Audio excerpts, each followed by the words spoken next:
Hi, hello. Welcome back to Passive Pixels, the only podcast that actually has a death wish at the beginning of every episode. Dorian, how are you? I wish I was dead. How are you? Oh my god, me too. It's like we have so much in common. It's almost like a Passive Pixels where just two people talking into the void, wishing for nothing but the sweet release of death. Just as the podcast, as we wish we can cancel it every week, and yet we still return. What is the meaning of it all? Why are we here? Dorian, do you have any answers? Death would be an answer. You could just die, and then you wouldn't ask the question anymore. You know what? You're right. This is going to be the last episode of Passive Pixels. We are 42 seconds in, and this feels like the right time to cut it. The show is over. We apologize to everyone. Honestly, that would be better content than what you're about to get for the next, God forbid, 3 hours. So It's gonna be another 3 hours. It's always another 3 hours. You're on your movie kick. I finished 1, 2, 3, 4, 5 seasons of TV, so like it's gonna be a bit of a mess. Okay. Let's go ahead and get the table of contents out of the way now that we've wished death upon ourselves. I've got Succession season 3. I watched Succession season 3. Okay, never mind. Succession season 3. Degrassi, The Next Generation season 1. I didn't complete that. Funny Games. The Sinner season 2 complete. Clone Hero. PlayStation Now, Metal Gear Solid 4, and God of War Chains of Olympus. South Park season 25 through PlayStation Now, Vice City. Oh, sorry, Grand Theft Auto Vice City. Band of Brothers, Chernobyl, PUBG, and Paths of Glory. Now, Dorian, I'm going to go ahead and take a nap while you go ahead and read off an entire manifesto's worth of titles. I think you made that same joke last week, but it's not even a joke. That's the funny thing, because he actually does take a little power nap while I'm reading off these 1,000 things. So Did I yeah. actually call it a manifesto, or was it just a nap? No, you didn't call it a manifesto. You just said you were taking a nap, so you added to the joke. That's fair. So you're telling me that not only do I install Passive Pixels almost every episode, now I'm just reusing content. Yeah, pretty much. We're just reusing the same shit every week. All right, guys, we're going to talk about Elden Ring again. Okay, I was thinking a lot about this. Elden Ring and fuck. What was another thing we talked a lot about? Mr. Robot too. That was like a fucking constant for me while I was watching that shit. We're going to talk about Cowboy Bebop again. Oh God, no. Let's leave that in the past. Although I have something worse than Cowboy Bebop. Anyways, all right. Table contents. Can't wait. Returnal, Trails in the Sky, third chapter, Sakura Wars, Twin Peaks, Severance, Kung Pao, Enter the Fist, Funny Games, The Worst Person in the World, The Night of the Hunter, The Wizard of Oz, The Guilty, Ambulance, Another Round, or as I like to call, Druk, Morbius, Batman 1989, Batman Returns, Batman Forever, Batman and Robin, The Lobster, The Eyes of Tammy Faye, Burning, Paris, Texas, Jerry Maguire, Rear Window, Everything, Everywhere, All at Once. My list. The Forever Purge, Citizen Kane, The Big Lebowski, Being John Malkovich, First Blood, Rambo, and Tombstone.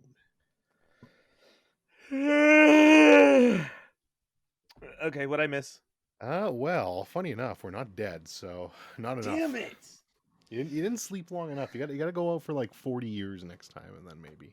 Oh, the free trial of death is always just disappointing when it lapses. Okay, Yeah. you first or me? Well, fuck, I don't know. Where do we want to start? Want to do some games? Want to do some movies? Where are we starting? Get rid of Weep Trial, since I know there's Weep shit hiding in there. Yeah, there's a lot of weep shit. Let me make sure. Hold on, I'm just gonna run through my movies quick and see if there's any weep shit in there. I don't think there was. Actually, I'm putting Morbius in there, so we'll throw that in there too. Okay. Of course, the best waifu, Morbius. Yeah, no shit. All right, we'll start with we'll do Weep Trial. Starting with games, Trails in the Sky, third chapter. I finished it. It's my favorite Trails game yet. Very positive on it. The entire game, actually, it was interesting. It's basically like, it's hard to explain, but it's like one big dungeon crawler, the game. But like you get like a ton of character work within that dungeon. And then there's like a bunch of like side doors that you go into that like give you even more character work.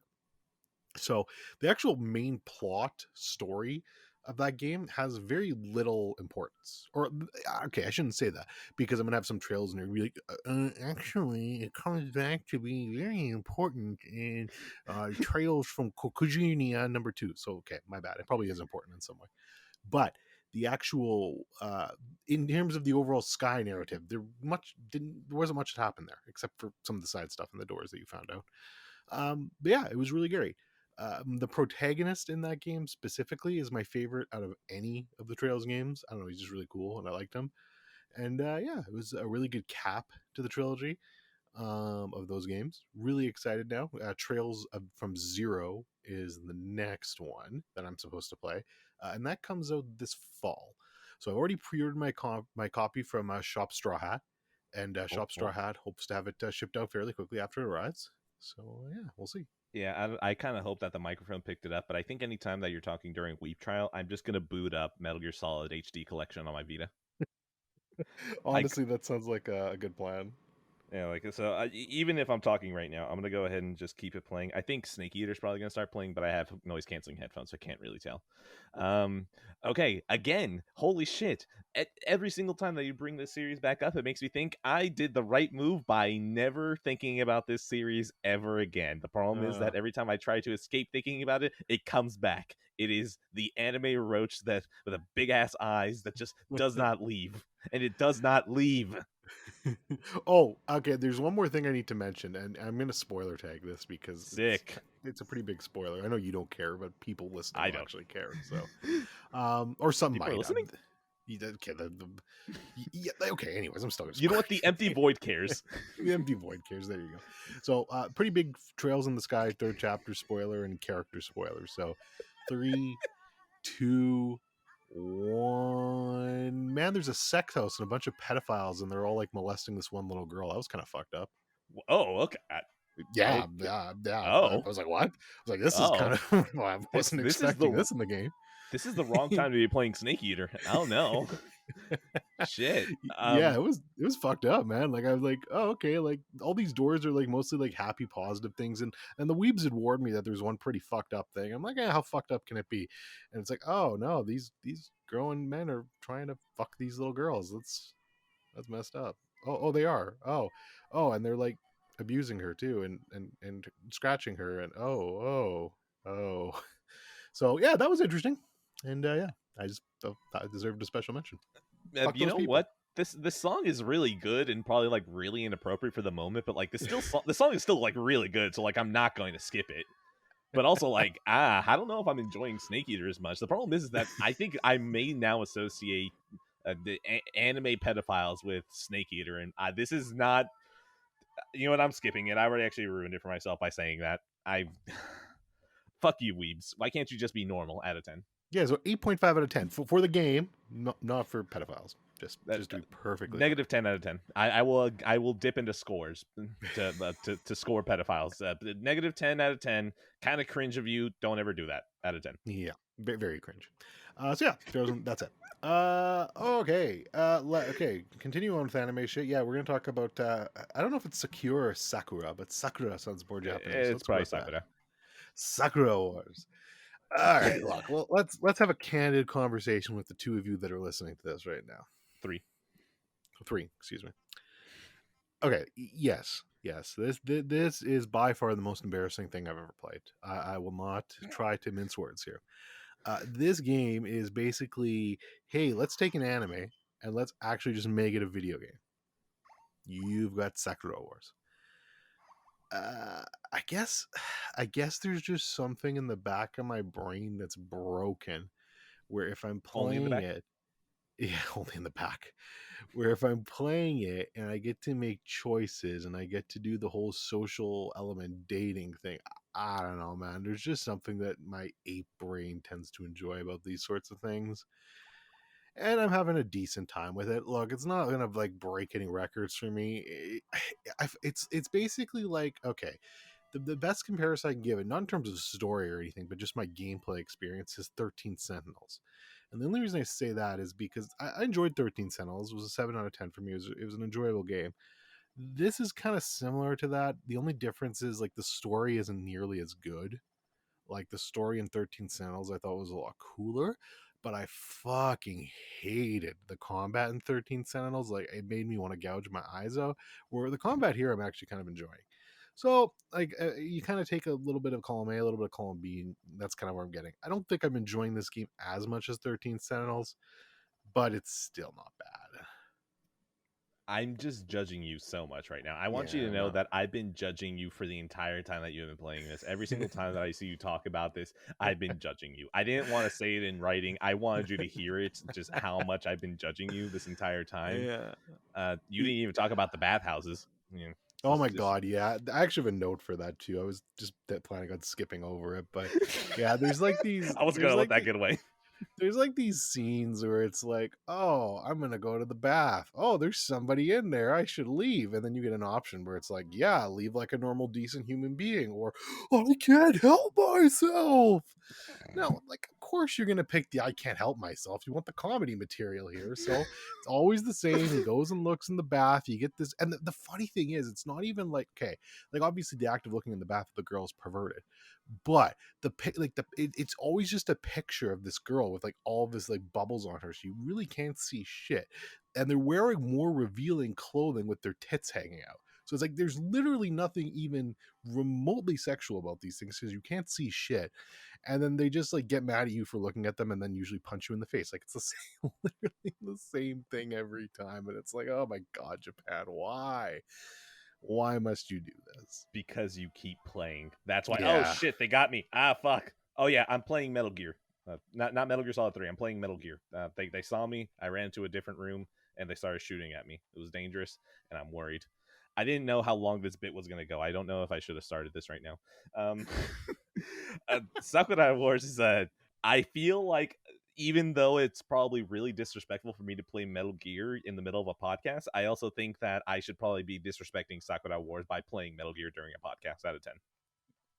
Oh, that's a good score. I haven't finished it yet, so we're gonna have to talk about it one more time on the next one. So you'll get my score during that. Okay, All right. what's next?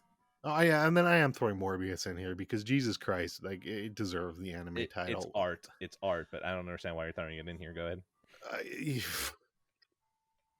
I mean, look, I've seen anime with a more comprehensible plot than Morbius had. This is an absolute abomination of cinema.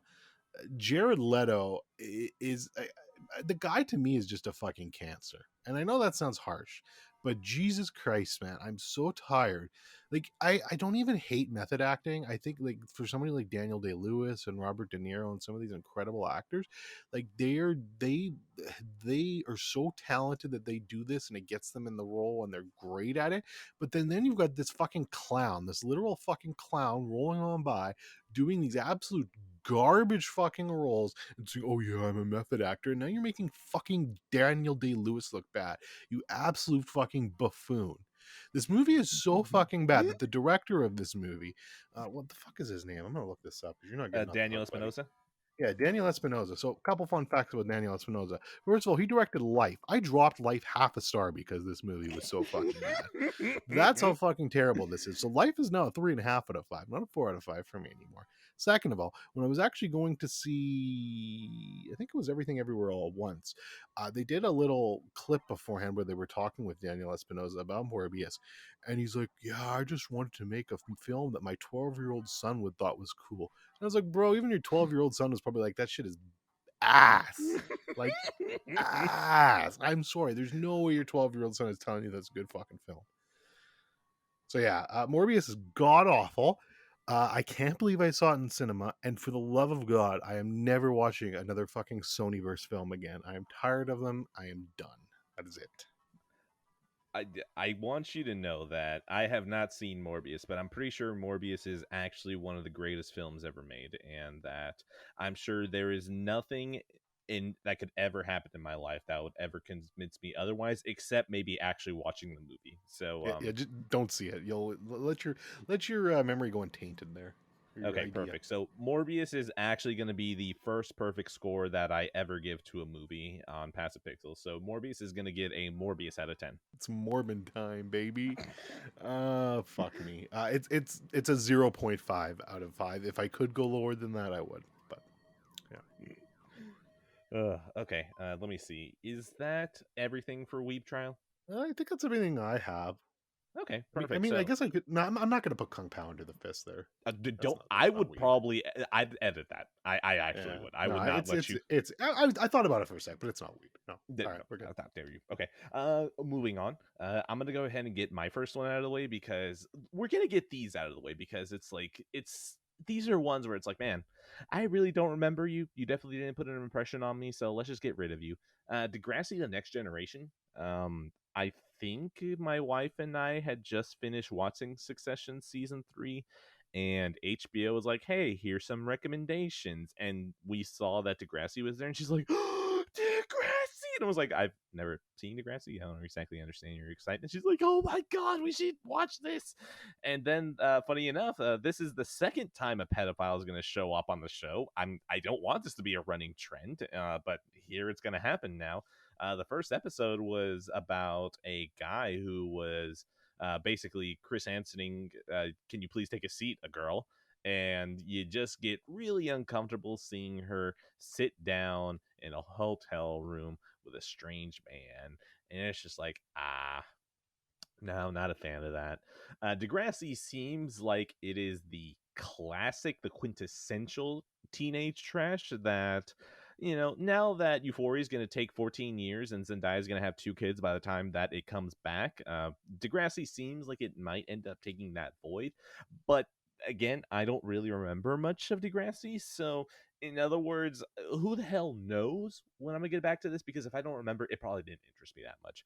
My wife will probably drag me through it, but I don't know if she will. But also, I kind of dragged her through Band of Brothers. So if anyone is really taking the lead on TV right now, it's gonna be me. So Degrassi, The Next Generation is gonna be. I hate that you made me bring up 2 pedophiles in the same episode, and I kind of hope nothing else brings it up again. Out of 10, Degrassi, I definitely watched it. I did. Dorian, any experience with Degrassi, or do you Is just that? want to talk about that time that Drake got shot? Yeah, I was gonna say that's one of Drake in the wheelchair, right? Correct. Yes. Yes. Yeah. No, I've never actually watched it. And yeah, I don't think I ever will. So I actually scrolled through my list. I think this is more interesting what I'm about to say than Degrassi.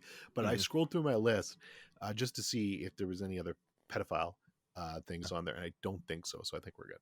Okay, I think Clone Hero might have a pedophile or two, so this is going to be a real problem for me later on.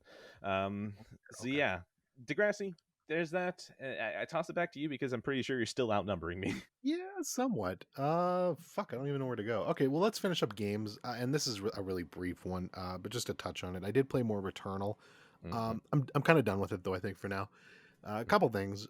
So I did just play more tower runs and more frustration. The RNG is kind of pissy in that, but what really kind of just ended it for me was I was kind of like, so Shane, shout out to Oh, Shane.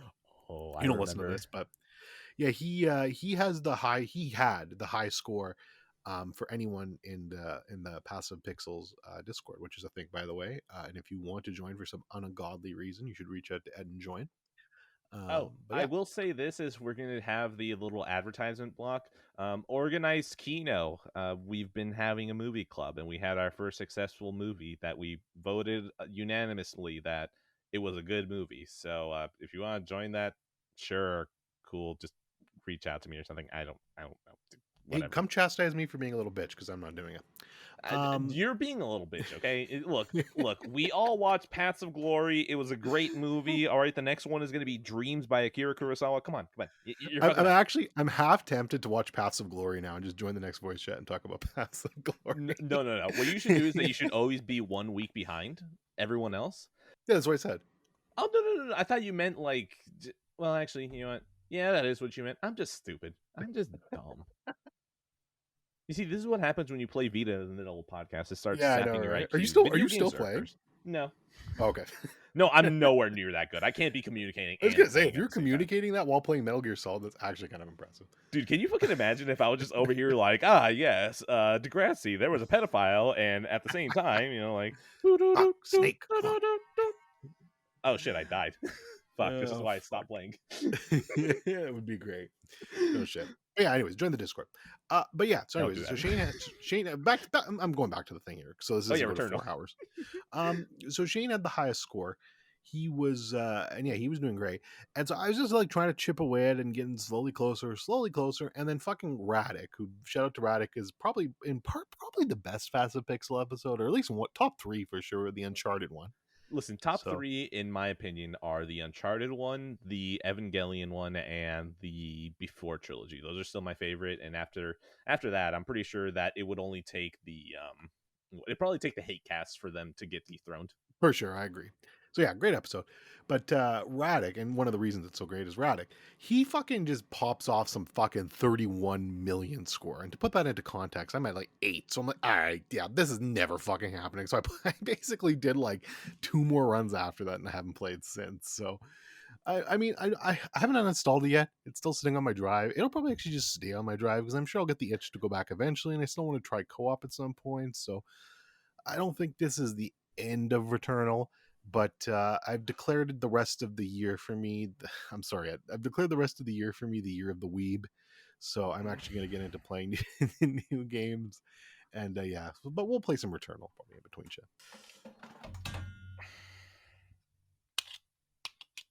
It's been a while. You didn't even bust that out during a Sakura Wars. Listen, I have some tolerance, right, when it comes to some weebery. You know, like I understand, right? I try to be a tolerant person, but sometimes I just get tested, okay? The Lord sees me and goes, today you're going to be tested, okay? And you know what? Today is that day, okay? The year of the weeb is open season. I declare it now. It's open season. I apologize to any weebs out there. No, I don't. Okay, I just finished watching Band of Brothers. I don't really have sympathy for the enemy right now, okay? All of you, run. We'll give you 10 seconds, and I only know how to count to 3. So you might need to hurry up. I prefer if this year ended immediately. If COVID-22 came in and took out the weeps. Out of 10, I guess. You know what? That's my score. We're going to go. I mean, I wish that too, because I'd probably be in that category now, so I would die. So. You are admitting it now. This is well, no. See, I'm still memeing though, because I'm admitting it on your Discord, but I'm not admitting it on the Weebs of the Corn Discord. I'm playing a game here. I'm playing a game. It's a fine game, but this is not the way this was supposed to go. All I know is that when I joked around about Passive Pixels being canceled, I may have to do it sooner. They're getting to you, and I can't have. What if Passive Pixels becomes a vector to get more people into weebery, you know? Like, I'm not usually super positive on it. Plus, the next thing I'm playing, I'll announce it right now, is Final Fantasy 15. So I know that's something you actually like. No, but here's the thing: I like it, but I also don't think it's good. Like, yeah, no, fair. Like, I like it because here's the thing: I like that game. Like, I like Kingdom Hearts 2, which is this really isn't that good of a game. Except while Kingdom Hearts 2 has good gameplay to carry me through and then a completely bonkers ending, Final Fantasy 15 just has like a ridiculously good soundtrack and a couple of characters is like, oh, you're charming, you fucking idiots. So yeah. It sounds like a Nomura special. Yeah, that's definitely Nomura, right? He just somehow figures out, hey, you like this one thing, and it's somehow gonna make you forget about most of the time you were angry. And it's like, damn it, Nomura, you fucking did it again. Returnal is going to be a good game out of 10. Yeah, Returnal's not a weeb. Although there's lots of tentacles and shit. Yeah, a lot of tentacles attacking a certain woman. Yeah. Returnal is still a 9 out of 10 for me. Phenomenal game. One of my favorites of all time now, actually. And I'm sure I'll go back to it at some point. My revised score is that Returnal should have been at the ending of The Handmaiden out of 10. All right, I'll just squeeze in another one here because I'm still way ahead of you. And I don't have much to say yet, but I did start Severance. I'm only 2 episodes in, so for the uninitiated, Severance is the new Apple TV series with Adam Scott and John Turturro, and there's some other fine talent in there. I'm sure I'm forgetting somebody. It's really good so far, though. It's actually the closest this is kind of a weird comparison, but it's the closest I felt to the feeling of me watching Lost I've had in some time. Just in terms of the kind of mystery box of the early seasons. And I hate that term now, but it really does remind me of that. It's kind of like, ooh, what's going on here? There's some weird shit, but with some really interesting character work to go along with it. So I appreciate that. I love John Turturro, though. I'm a John Turturro simp. Anything he's in, I'm genuinely going to enjoy. He's great in here. Adam Scott too. He's so no one's ever heard of this series, but there's a series called Party Down that was very Mhm. short lived. It only lasted for 2 seasons, I think, on Stars. Way back in the day, like, and this is before Stars like actually had like a lot of original movies and TV shows. They were just starting off. And it was him in it, and Lizzie Kaplan was in it, and it's genuinely hilarious. So I've always been happy to see Adam Scott in things doing well, because I think he's a fine actor. And yeah, he's great in this. Ben Stiller directs it. Like he's in charge of this, directs it, which is crazy to me. But good for Ben Stiller. And yeah, it's just so far it's enjoyable. I'm only 2 episodes in. I can't say much more than that because obviously this is a show that's kind of central to its mysteries and the way things unfold. But yeah, so far so good. Uh, Again, Tim Apple is going to make me bend the knee at some point. This one, thankfully, won't be because it's on the Plex server that my friend has. So, in other words, fuck you, Tim Apple. I get to escape your clutches once again.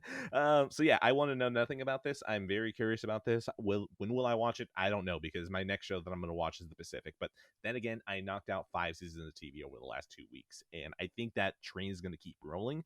So maybe it's sooner. Maybe somehow God sees me and decides to bless me and go, hey, Twin Peaks, here you go. Suddenly not on Showtime. I doubt, it's probably going to stay on Showtime, but here you go. And so, yeah, who knows? Severance might be something that happens sooner than I expect. Out of 10. Yeah, no rating yet because I'm too early in, but good so far. Okay. You know what? I'm gonna go ahead and take it. Succession season 3. I completed it. I'm probably dropping it. I don't know if there's anything else I need to add. I think I pretty much said most of my piece in the last episode. I don't think I care about whatever combat. I don't know, whatever uh, issue that they're running into with each other. I think they're running it into each other. I don't even remember what the conflict is. Is it with the government? Is it with each other? The answer is probably yes, but I don't really remember, and I don't think I care anymore. So I think I just enjoyed it more when it was them fighting against each other for the top spot, because it's like, oh, well, all you are shitty people. I just want to see you guys get rid of each other. And then season 2 was a little more of them banding together while still hating each other to fight off other things. And then now it just kind of feels like it's in between those two. It's like, well, I'm fine. I don't really care anymore. So Succession season 3, this is probably where I stop. Succession, probably really still very well made show. I'm fine. I Especially since I watch Band of Brothers, like this my taste right now has been shifted in a certain direction because of Band of Brothers. So Succession season 3, honestly, had it not been written down, I probably would have never talked about it because like I already feel like I've forgotten. Out of 10.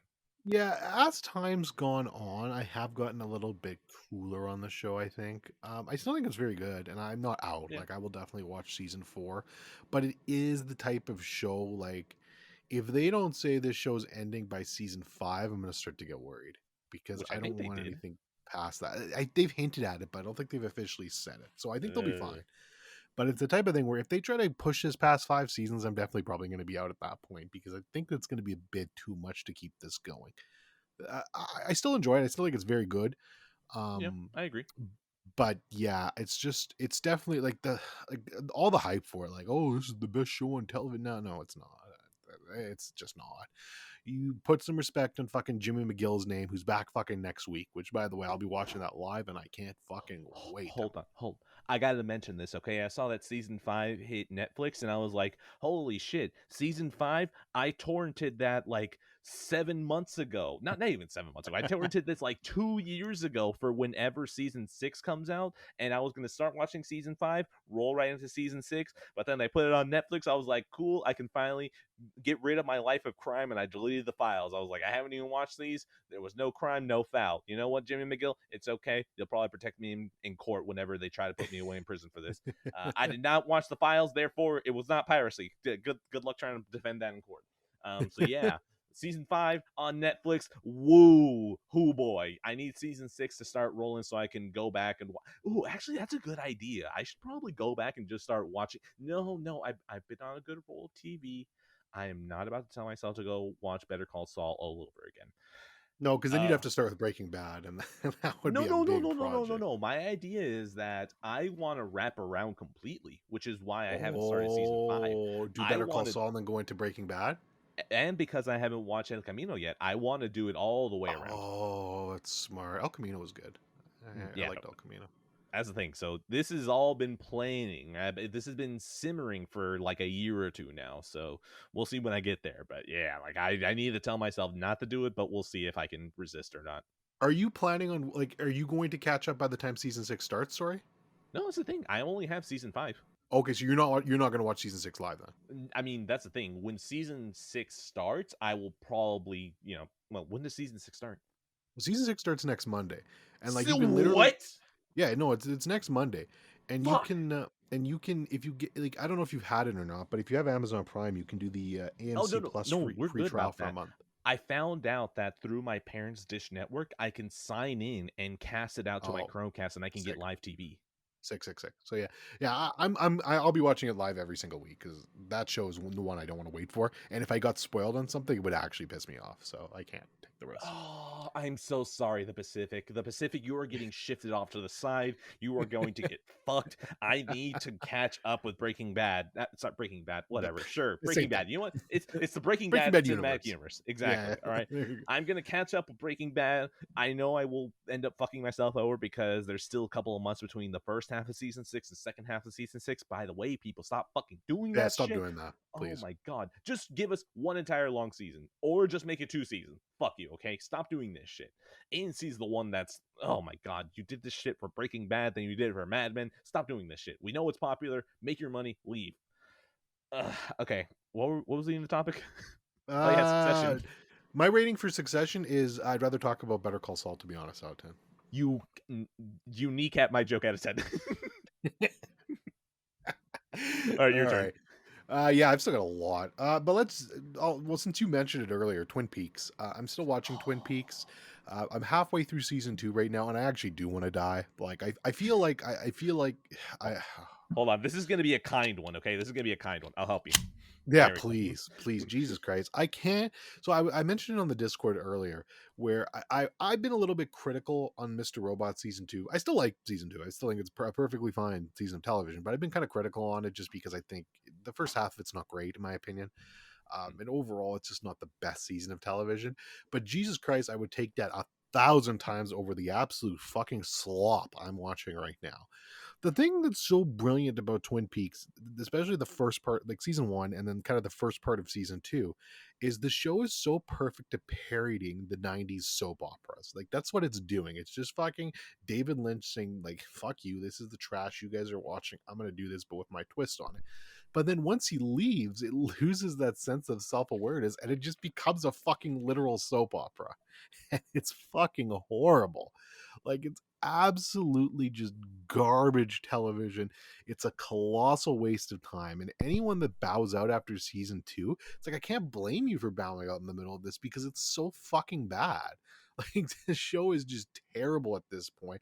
And they do thankfully, like, I haven't gotten there yet, but I know they recover at the end of season 2 because I remember it. But Jesus Christ, it's so bad. So I'm about halfway through season 2. I think I actually have been more than that. I think I've got like 10 episodes left or so, and like still like 9 shit ones. So fuck, hopefully not much longer.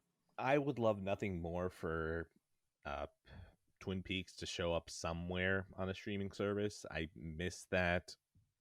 Excuse me. I miss the fact that Showtime used to be included in my Spotify Hulu student deal, but I've been out of college for like what 4 years, so like I'm pretty sure at some point that we're gonna start sniffing around. But come on, Spotify, just it's okay. You're still giving me Spotify and Hulu for like $10.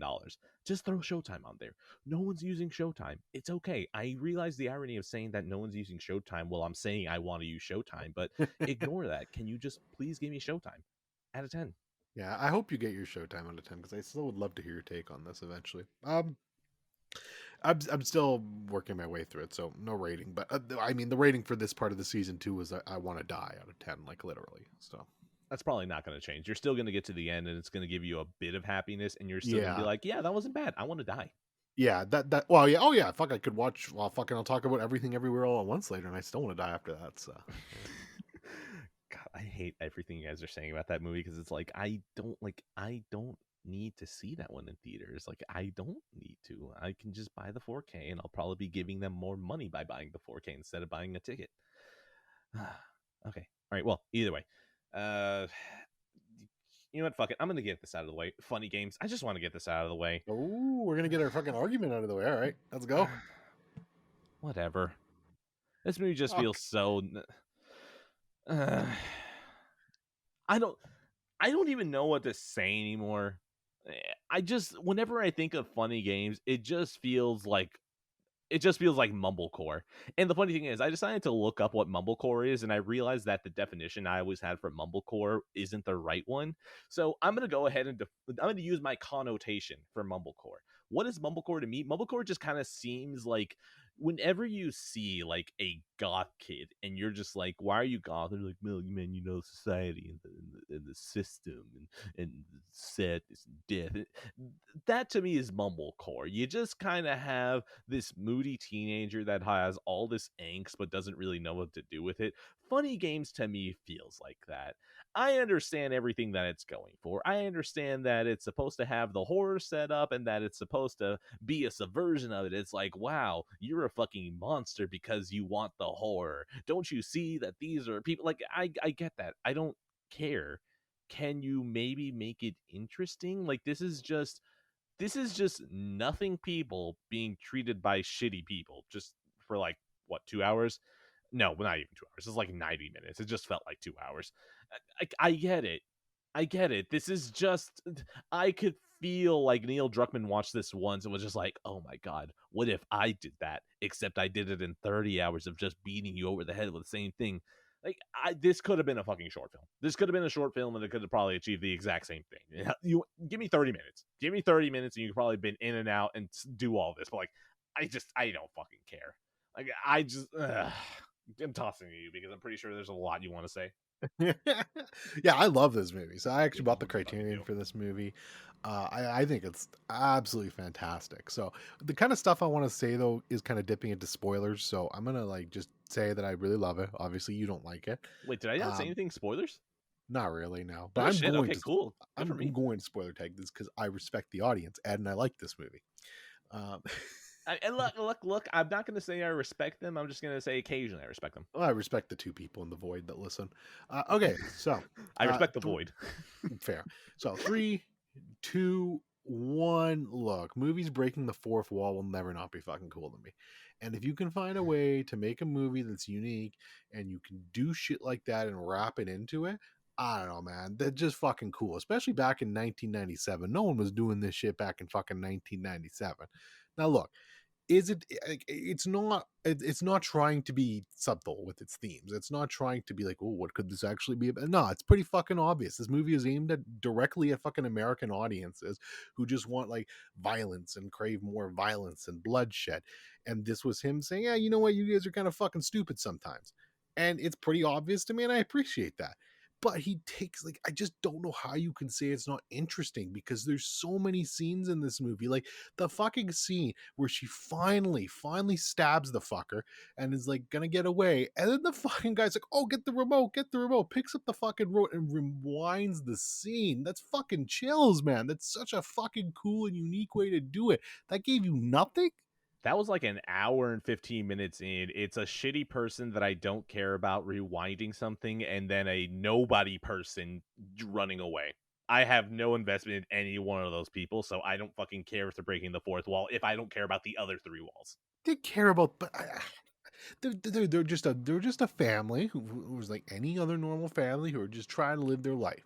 It's like, have you seen The Strangers? No. All Wait, right, wait, don't hold on. watch that. Oh, wait. Actually, no. This is what I was thinking the entire time while we were discussing this shortly after I finished watching it.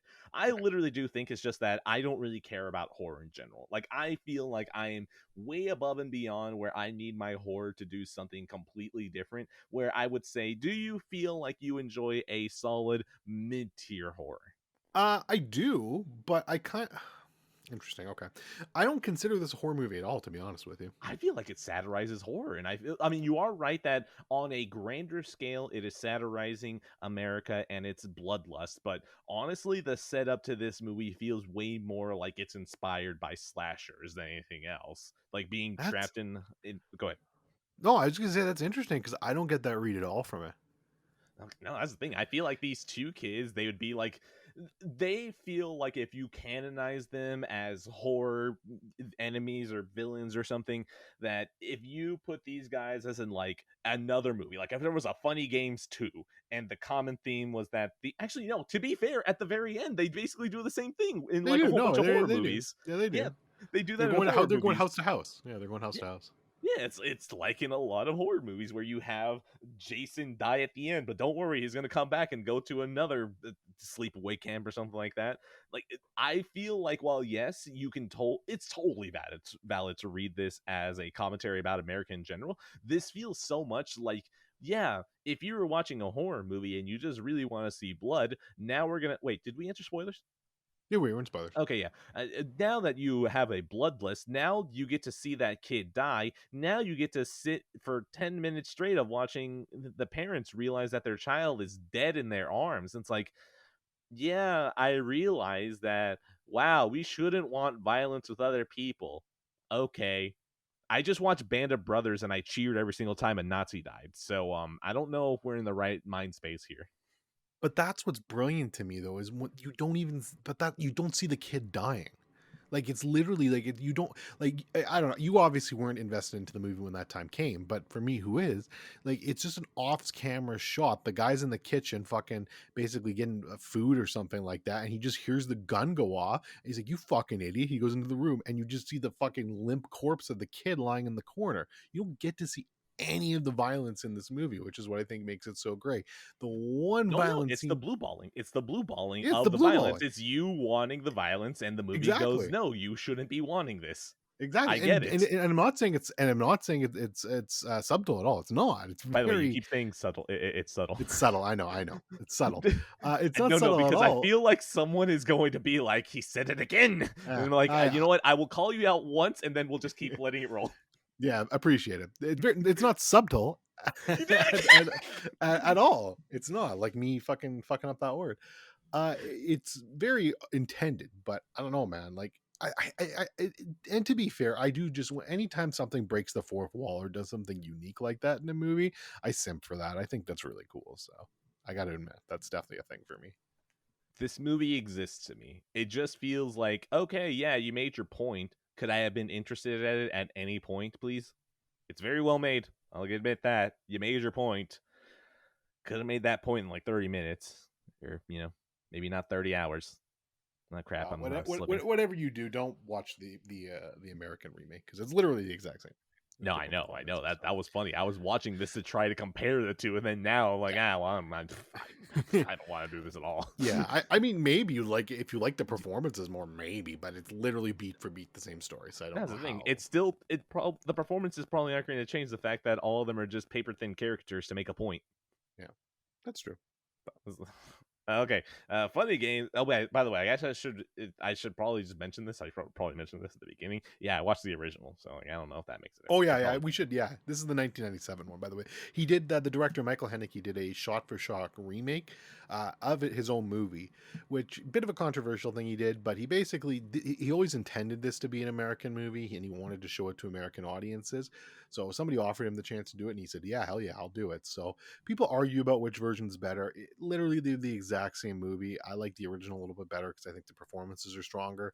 Some people like the remake because they think the performances are stronger in that. But I mean, if you're interested in this movie, you can't. If you want to watch it, you can't really go wrong with either version because it's exactly the same. So yeah, this is gonna be a no. You swung, you missed out of 10. A 9 out of 10 for me. I'm a big fan of this movie. All right, go ahead. You still got a whole bunch. Yeah, how many do you have? I've got 1, 2, 3, 4, 5, 6, 7, 8, 9, 10, and we share. Well, no, you didn't watch Paths, so no, that is 10 that I don't think we share at all. All right, and I've got 25. All right, sick. All right, well, let's knock 4 out right now. Let's do that, shall we? So Batman 1989, Batman Returns, Batman Forever, and Batman and Robin. I want you to know I'm doing the soy face right now. Oh my god. I'm so excited. I know, right? So I got the 4K for these. And honestly, like I don't know why I did. I guess just to have them in my collection because I'm a big Batman fan. I'm gonna be honest, pretty much across the board, I liked all of these movies less, except for Returns, which stayed about the same for me. But all three of the other movies, so Batman 89, Batman Forever, and Batman and Robin, they all kind of went down, in my opinion, which is pretty impressive considering how much I already hate Forever and Robin. But yeah. 89 and Returns are both fun movies. They're just flawed, I think, in a lot of ways for the time, but they're good. They're good early comic book movies. And you get good performances out of them. Like Jack Nicholson is still a really great Joker. Michael Keaton, great Bruce Wayne, kind of shitty Batman, but he's doing the best he can there. And yeah, they're good movies. And then you kind of get into Forever and Batman and Robin, and I mean these movies are just a fucking mess, man. You can tell, like, originally it was supposed to be Tim Burton doing the rest of these movies, but they couldn't come to an agreement, so I think he ended up just doing some producing work, which who knows if he actually did anything. And so instead you enters what's his name, fucking Joel Schumacher, is that it? That sounds right. Yeah. I think it's Joel Schumacher. And I mean, Forever, but you get Batman Forever, and it's just a mess in terms of tone. Like, it doesn't know whether it wants to be serious or whether it wants to be funny. And then you've just kind of got this weird mishmash. Val Kilmer's doing his best, man. Like, 90s Val Kilmer was some good shit. And I actually think he's a pretty goddamn solid Batman. Not the best Bruce Wayne, but a damn solid Batman. He only got the one film, though. He's replaced with possibly the fucking worst Batman after that, in George Clooney. But yeah, I mean, Jim Carrey's fun in this. Tommy Lee Jones is just kind of whatever. But it's not a great movie by any means. In fact, I loved this movie when I was a kid, watched it a lot. But yeah, going back to it, does not hold up well at all. And then Batman and Robin is just fucking garbage. Like, it just jumps into the ocean and says, "Yo, fuck your tone. We're just going full balls with that." I mean, I guess respect to that, but holy Christ, it's a bad movie. There's very little redeemable nonsense, like redeemable good stuff in this movie. Arnold Schwarzenegger as Mr. Freeze is just, I mean, you'll laugh if you watch it and just how sad this entire thing is. But it always makes me laugh that this movie came out and was so fucking atrocious that Batman, which was just a license to print money, basically shut down until fucking Christopher Nolan had to come along and save it, like fucking nearly 10 years later. So I'll always find that hilarious, and God bless you for that, Nolan. God bless you for that. All right. I've seen none of these except Batman and Robin. Yeah, I don't really have anything to say about that. Look, it was on TNT, it was on TBS. I had no choice. The remote was probably too far away, or I wasn't in control of it. I've seen it. All I see is just the neon. And the only thing I can remember is the fact that a whole bunch of this movie was made so they could make toys based off of it. I have nothing to add about this beyond I don't know. Does this count as a snippet of the sellout episode? Can I just start shilling so then WB eventually sponsors us? Yeah, man, let's do it. Okay. Okay. Oh my god, I love Batman. Joker is quite possibly one of the coolest characters ever. Robin, on the other hand, oh my god, he is just someone that I wish I could be. WB, if you want, give me a call. I'll send you a tweet, and if you want to hire me as Robin, I will do whatever you need me to do. I'll take a pay cut. I'll kill someone. Just let me know what you need, and I'll do it. Batman is such a great character, and it just makes you wonder that with the power of CGI, Batman is really the hero that we should all aspire to be. And Hollywood should take notice that Batman is one of the characters that we should put right next to Vito Corleone and The Godfather as the most important characters in cinema. Yeah, I agree. That hurt. That I don't want to ever do that again. That I don't know if I could ever do the sellout cast, because doing all of that actually hurt me more than I expected. I regret everything out of 10. Yeah, so Batman in 1989 is a 3.5 out of 5. Batman Returns is also a 3.5 out of 5. And then Batman Forever is a 2 out of 5. And Batman and Robin is a 1 out of 5. I feel tired after doing that. Go for another one. I don't know if I've recovered yet. Yeah, I'm going to make this short and sweet. So I watched the Forever Purge. So there's a scene pretty early on. This isn't a spoiler. It's really early on in the movie. Where they basically, they're doing their purge. And that, the whole point of a Purge movie is the idea, right? Now, these movies are not great. None of them are real fucking good at all. But, at least it's kind of a cool concept. What would you do if for 24 hours you could just fucking do whatever you want? It's the Purge. So, the Forever Purge starts off. There's the regular sirens. The Purge locks down. Everybody locks down. Like, the action starts. You're like, oh boy, here we go. It's time for another night of thrills and chills. And then, like, if this is half an hour into the movie, and all of a sudden the day it just ends. It's like, oh, the Purge is over. That's it. It's done. We're done. We've all survived. Yay! And you're like, oh, okay. Well, this is interesting.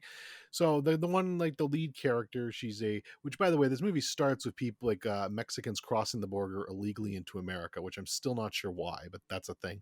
But the woman, commentary, that's why. probably. So the woman ends up going to her job or whatever, and she notices that not a lot of people are there because of the Purge. I guess a lot of them just fucking died. So she goes outside, and there's a baby goat trapped in a cage. And she's like, oh, why is this poor baby goat in this cage? So she goes over the cage, sticks her head in like an idiot, and like starts reaching for this lever to unlock the cage for the goat. Well, wouldn't you know it, it's a trap.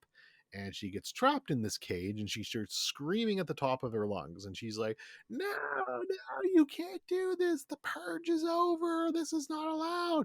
And then these two guys jump out of a dumpster wearing like these bunny furry masks with like a little bit of splatter on blood on them that gets supposed to make them look scary.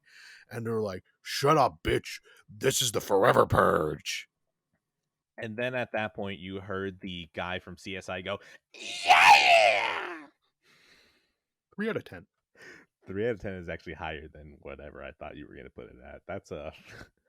Okay, I have never watched these movies. The only touchstone that I have for this is having a coworker at my previous job insist that the Purge could totally happen, man. With the government and the elites, the Purge is something that's totally going to get enacted in the next 10 years. And I just remember sitting there and thinking, I realized I forgot to turn on noise canceling on my headphones. That was really dumb of me. And then I turned them on. Out of 10.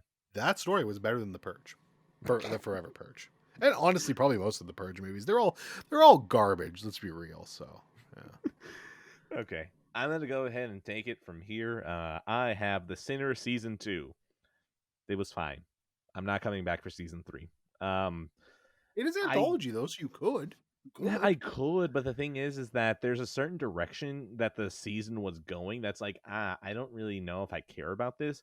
The connecting tissue between The Sinner season 1 and season 2 is that the president from Independence Day, I can't remember his name, and I'm really feeling bad about not being able to remember his name because I really like him. Like I like him in this little clip that I've seen of his speech in Independence Day. Yes, I haven't seen Independence Day, whatever. I haven't seen it either. So okay, wow, okay. Well, we're both gonna get crucified then. Just remember, when Jesus tells you to believe in him, say yes, because if not, then that means that you get to ascend into heaven with him. So basically, the connective tissue is the detective between the two of them, right? And I like that season 1 just had the detective there. The detective was there just like as a vector to learn stuff. That's okay. Season 2 kind of made the detective a character, and I was like, I kind of don't need this. Like, I don't want to learn more about you. I'm so sorry. I'm going to look him up because I'm feeling more bad the more and more I talk without remembering what his name is. So, The Sinner. Where is cast? Bill Pullman. I like you, Bill Pullman. You're a good man. You're cool. You were in Spaceballs. What? That's you? Fuck, Bill Pullman is cool. I like him. Okay, so Bill Pullman, fucking legend. What a great man. I'm happy. I hope you keep getting paid in The Sinner. The problem is that I kind of didn't care about the fact that season 2 was making him more of a character, going a bit more into his backstory, and I just kind of kept thinking, I don't think I care enough to actually watch you. I like you as a person, I like you here. The thing is that I just don't want to see your backstory in season 2. Although right now I'm looking at the Wikipedia page for The Sinner, and it shows that a young version of his character shows up in season 2, but it never shows up again in season 3 or 4. So it's making me think, okay, maybe if they actually cut that, I might come back maybe now. But yeah, they basically just gave him more attention, where it's like, I kind of don't care about this. I kind of want to go to the current storyline of season 2. The current storyline of season 2 was that there was a kid, he was with his parents, and basically he kills them by poisoning them with flowers that he found outside the hotel room. And of course, the sinner's entire premise is that there is a crime that happens, and it's never about the crime itself. It's always about figuring out what led to the crime. And I think the Sinner season 1 stuck true to that a whole lot better than season 2, where it was like, this is the crime, we're going to figure out what caused this. Season 2 felt like, we're gonna do the crime and now we're gonna figure out what happens, but then there's gonna be like way more crimes on top of it, and it's like, it felt like it was way too layered of investigating a current crime than it was the previous crime, when it's like, well, you're the sinner, like your whole point is to investigate the crime that already happened. So yeah, season 2, I kind of lost me because it was moving forward when I feel like the entire point of the sinner is to look back.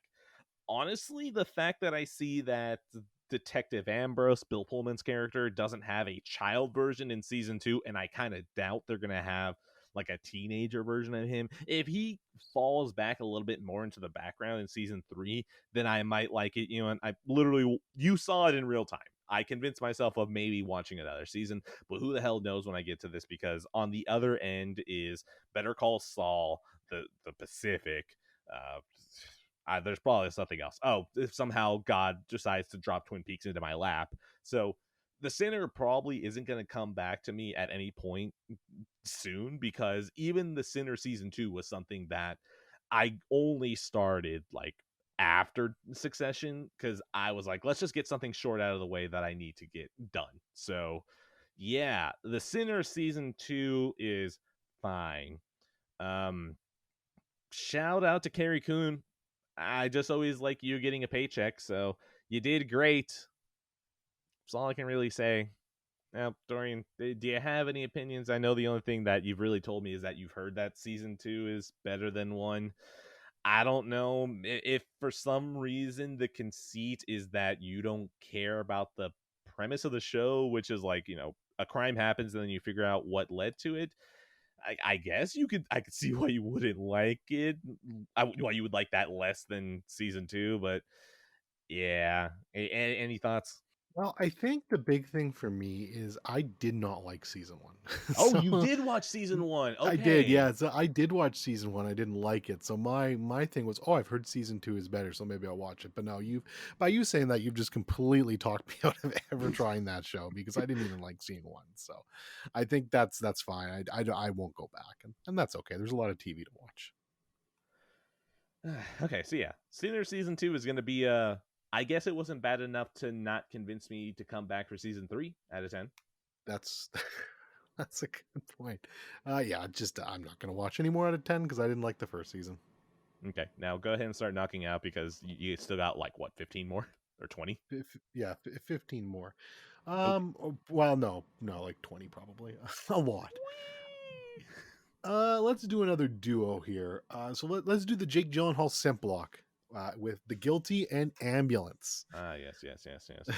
We gotta get this in. So, look. So we'll start with The Guilty. I had heard a whole lot of negative shit going into this movie. A resident clown, Mac, good old Mac, who was part of the Tendies episode, he hates this movie. He just does not like this movie straight up. Thinks it's terrible. He hasn't watched the original though, so I don't know. I can understand where a lot of the hate comes from, because most people, like Mac aside, most people that watch this movie seem to think it's an unnecessary remake, which is probably true, honestly. I haven't seen the original, so I can't really comment on that, but I don't know. I thought this was pretty good. Jake Gyllenhaal, great fucking performance here. Like, even people shitting on this movie were like, yeah, Jakey G was good, but everything else is a waste of time. I don't agree with that, but yeah, Jake Gyllenhaal specifically was really good in this movie. It's a hard role because you're basically just kind of in one area the entire movie, and you're doing this whole thing. He's basically plays like a 911 operator who has to deal with this case of this little girl that goes missing. Or sorry, not a little girl that goes missing. The mother gets abducted, but the little girl's like stuck at home. And it's just really gripping and intense throughout the entire thing. Same director as Training Day. So I don't know. Oh, eh. I enjoyed it. I thought it was like it wasn't amazing, but I had a good time with it. It was like short. It was only an hour and a half, basically, so it didn't overstay its welcome. And I've seen worse movies, so I get the whole. I always bitch about unnecessary remakes, so I get it.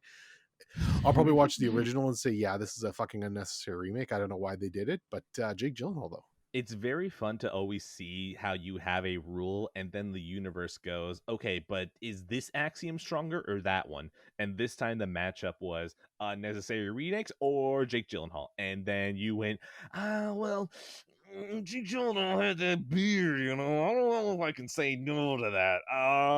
My love for Jake Gyllenhaal stronger than unnecessary remakes. Let's go.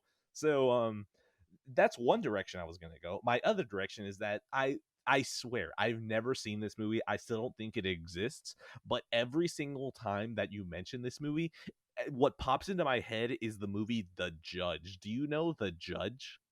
No, I've never heard of that one. The Judge is a 2014 movie that stars Robert Downey Jr. And I swear that the entire reason that they cast Robert Duvall in it is because both of them were named Robert. I've never seen this movie. All I know is that it exists, and it was one of those movies that tried to coast off of the fact that Robert Downey Jr. was Iron Man. It's like, well, you're Iron Man. We don't understand that Hollywood is now going into an IP era of selling movies instead of an actor selling movies. So here's Robert Downey Jr. and Robert Duvall starring in The Judge. I've never seen this movie, but for some reason, every time you talk about The Guilty, it makes me think of this movie instead. So I'm just going to talk about that one instead. Yeah, this movie never really interested me. I just always wondered, why does this movie exist? It just sort of seems like a mid 90s movie of like something that just came out because why not? People need to get paid. Adults need like those mid drama movies that you watch once in theaters because you just needed to go to the theaters. I never planned on watching The Judge, and that's I think all I have to say. Fair enough. So it is a 3.5 out of 5 for me. I'm so sorry, everyone, if all this just seems really disrespectful.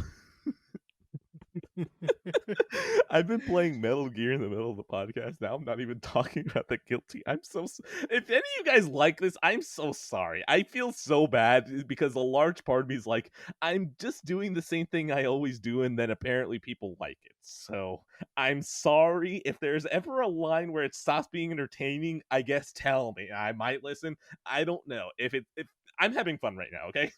No, I think it's fun too. I think it's great content. Like, I mean, you haven't seen it. What the fuck are you supposed to say? So The Judge starring Robert Downey Jr. and Robert Duvall. I'm gonna go ahead and give that a Robert out of 10. Oh man, that's good shit. Okay, so I'm just gonna jump right into Ambulance now. And this movie is great, man. So I saw this in Ambulance theaters. Sweep. Yeah, Ambulance fucking sweep. So I saw this in theaters on Saturday. Look, I mean, you know what to expect with this movie. It's Michael Bay. There's fucking explosions. There's a fucking ambulance going fast. There's Jake Gyllenhaal just having fun here. This was great, man. But yeah, Jakey G was marvelous. Yaha's in this as well, and Isa Gonzalez is here. Actually, I just assumed her, like, this is unfair, but she's kind of the token hot chick in every Michael Bay movie, but she was actually really good, like actually a really good actress in this. And I was like, oh man, have you done anything else? I looked into it after, because she did a good job in this. I mean, this movie's completely ridiculous. At points, it looks like, I think there was a review that said, like, did monkeys edit this or something? And obviously that's accurate. Like, there are just points where I'm like, how did they get these goddamn shots? Like, I could not fathom how they got some of these shots, but they got them. So yeah, I mean, it sucks that this is doing so poorly at the box office. It's actually kind of a bummer. It's getting slaughtered by a bunch of different things right now. It's probably not going to make its budget back, but this is fun, man. This is probably my favorite Michael Bay movie I've ever seen, which he's never really hit that hard for me. Obviously, I got my Jakey G bias going in and bumping that up a little bit, but even without that, I think I'd still have this pretty high and up there with Pain and Gain, which is the other Bay movie I really like. So yeah, I had a blast with this. If you're just looking to blow off some steam and fucking have a good time watching some fucking ambulances just do crazy shit, then you'll love this movie. It's great. Okay, I do love that when I Googled Michael Bay on his About page, that cites his webpage. Like it says About and then citation michaelbay.com. Michael Benjamin Bay is an American film director and producer. He is best known for making big budget, high concept action films characterized by fast cutting, stylish cinematography and visuals, and extensive use of special effects, including frequent depictions of explosions. I swear that this man probably wrote this paragraph himself. And you know what? Michael Bay, you're a fucking legend. You have been an auteur this entire time. The problem is that you just didn't make that many good movies, but you deserve the title of auteur this entire time. Auteur to me means that you have a signature style. It is unmistakable as anyone else. No one would ever get it confused. And you see it, it's like, that's Michael Bay. You've always been an auteur, sir. You make good use of the theater. So probably within the next couple of days, I will go watch Ambulance, because honestly, Ambulance is probably a movie that needs to be seen in theaters. And because it's in Dolby Atmos. If it were in just a normal theater, I probably wouldn't do it, because my theater room feels like it could blow out a regular theater room. Dolby Atmos, they're fucking beating me every single time. But a normal theater, I'm comparable, and I feel like I might actually even have a better experience, because the normal theaters don't have ceiling speakers. So, Michael Bay, I will give you a couple of dollars, a couple of shekels, if you will, in a couple of days out of 10.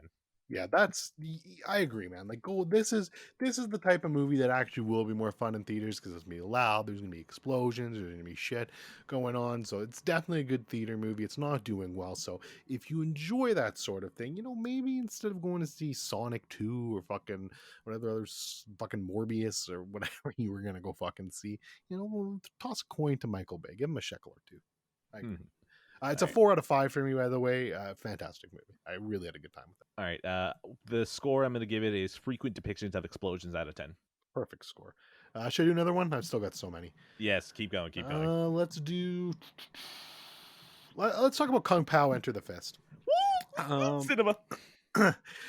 This is just like, if I was to like just when you go on Discord or Twitter or wherever and you see those giant copy pastas. Mm-hmm. And you book it, you chuckle, you're like, fucking copy pasta. That's this fucking movie to me, man. It's just one giant ass fucking shit post. Like the entire thing.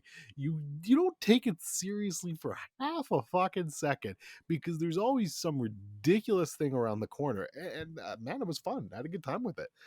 It reminded me, and I mean, this is kind of the time frame too, but it reminded me a lot of those old like Leslie Nielsen parody movies, like Airplane and Spy Hard and stuff like that. I mean, it was just fun. It's so fucking stupid that you can't help but laugh at some of these jokes. Like, they're just ridiculous.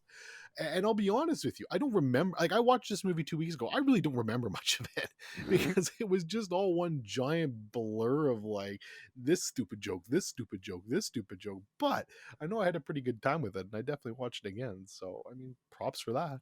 I haven't seen this movie in so long, but at the end of the day, okay, go buy the Taco Bell. This is Winslow. We trained him to lose as a joke. What else? My nipples look like milk duds. Eileen, I'm a man too. I go pee-pee standing up.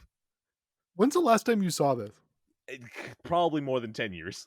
Jesus, your memory is good then. Yeah, I literally can't No, remember. my memory is shit. The problem is that this movie is so memorable.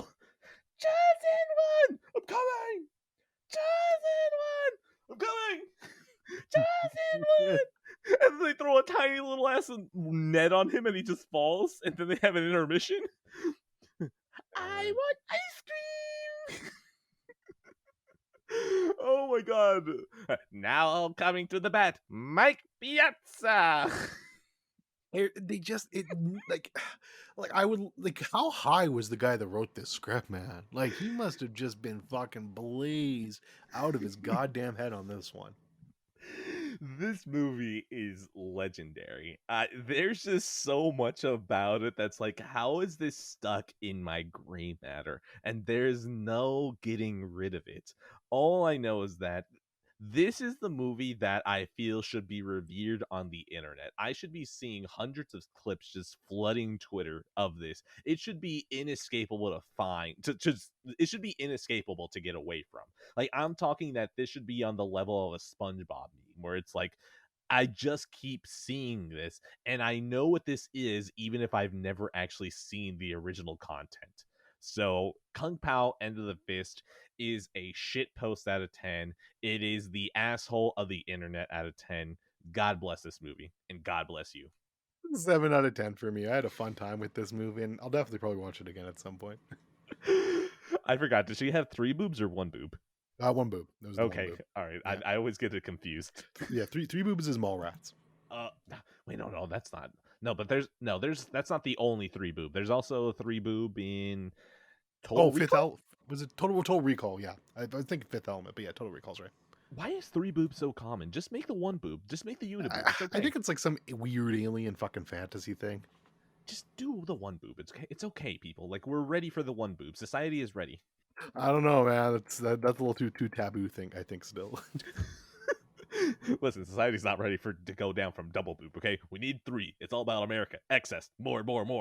Okay, let's see what is next. No, you still have way more. Keep going. Yeah, I should probably keep going, shouldn't I?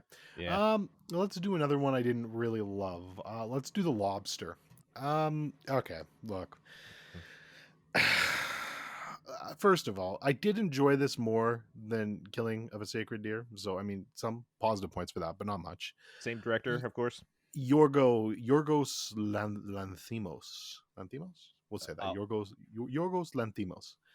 Look, I speak a couple of Spanish. Okay, I can give my Yorgos Lanthimos. Yeah, sure, good enough. He's sure. Greek, whatever. We probably better screwed it up. So yeah, the first half of this movie I thought was kind of interesting. Like I was like, okay, let's see where they go. And then by the second half, when we get there, I'm like, yeah, I don't really care where we're going now. I don't fucking care about any of you. He has this thing, I just don't like it, where all of his actors are robotic. And I understand the argument that, hey, in this world it fits. And because, I mean, to do with the story stuff, which is kind of spoilers, and I won't get into it because I don't really care that much about the movie. If you want to, you can. But and like, so I get that argument, I get it, but it was the same way in Killing of a Sacred Deer too, and there's nothing in that world to suggest that everyone is the same way there. So I don't fucking get it. Like, they're just all, and it's his direction. Like, Colin Farrell is not a bad actor. No, Colin Farrell's a great actor. He's just making all of these people so fucking robotic in their delivery, and it drives me insane. I just can't deal with it, and it ruins his movies for me. So, did not like this. Slightly better than Killing of a Sacred Deer, but I'm convinced that's only because Barry Keoghan wasn't in it. He's got another movie out called The Favorite. I've been told by a couple people that this one's actually a normal, quote unquote, normal movie. And a lot of people seem to like it. It's on Disney Plus. So I'm probably going to try that and watch that at some point and just be like, okay, last chance for you. But if I don't like that one too, then he's just out for me and I'm done. So we'll see how that one goes. But he could be getting the old Alex Garland treatment pretty quick here. So, since this is probably the only time that Killing of a Sacred Deer is ever going to come up, I'm just going to talk about that for a second.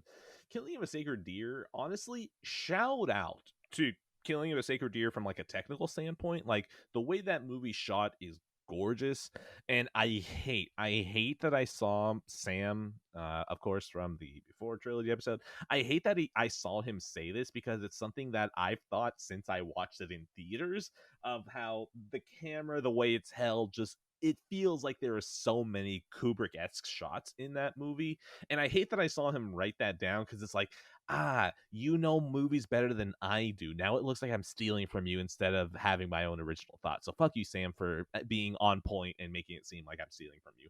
But yeah, I just remember watching that one in theaters, and I kind of didn't care about it, because the weirdness that you're talking about, that bothered me less so as in trying to like the characters. It bothered me more in the fact that I just couldn't get a grip on what the tone of Killing of a Sacred Deer was, because a lot of times it felt like it would be this very tense kind of quiet thriller, and then you have a scene of Colin Farrell talking about how he started masturbating for the first time to his own son, and he's doing it in like the weird way that Lantimos basically directs them. So Colin Farrell's like, I just remember the first time that I touched myself.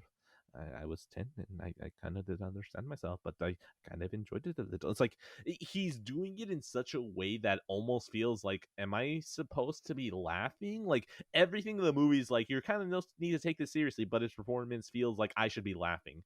And so I just remember getting out of that movie confused.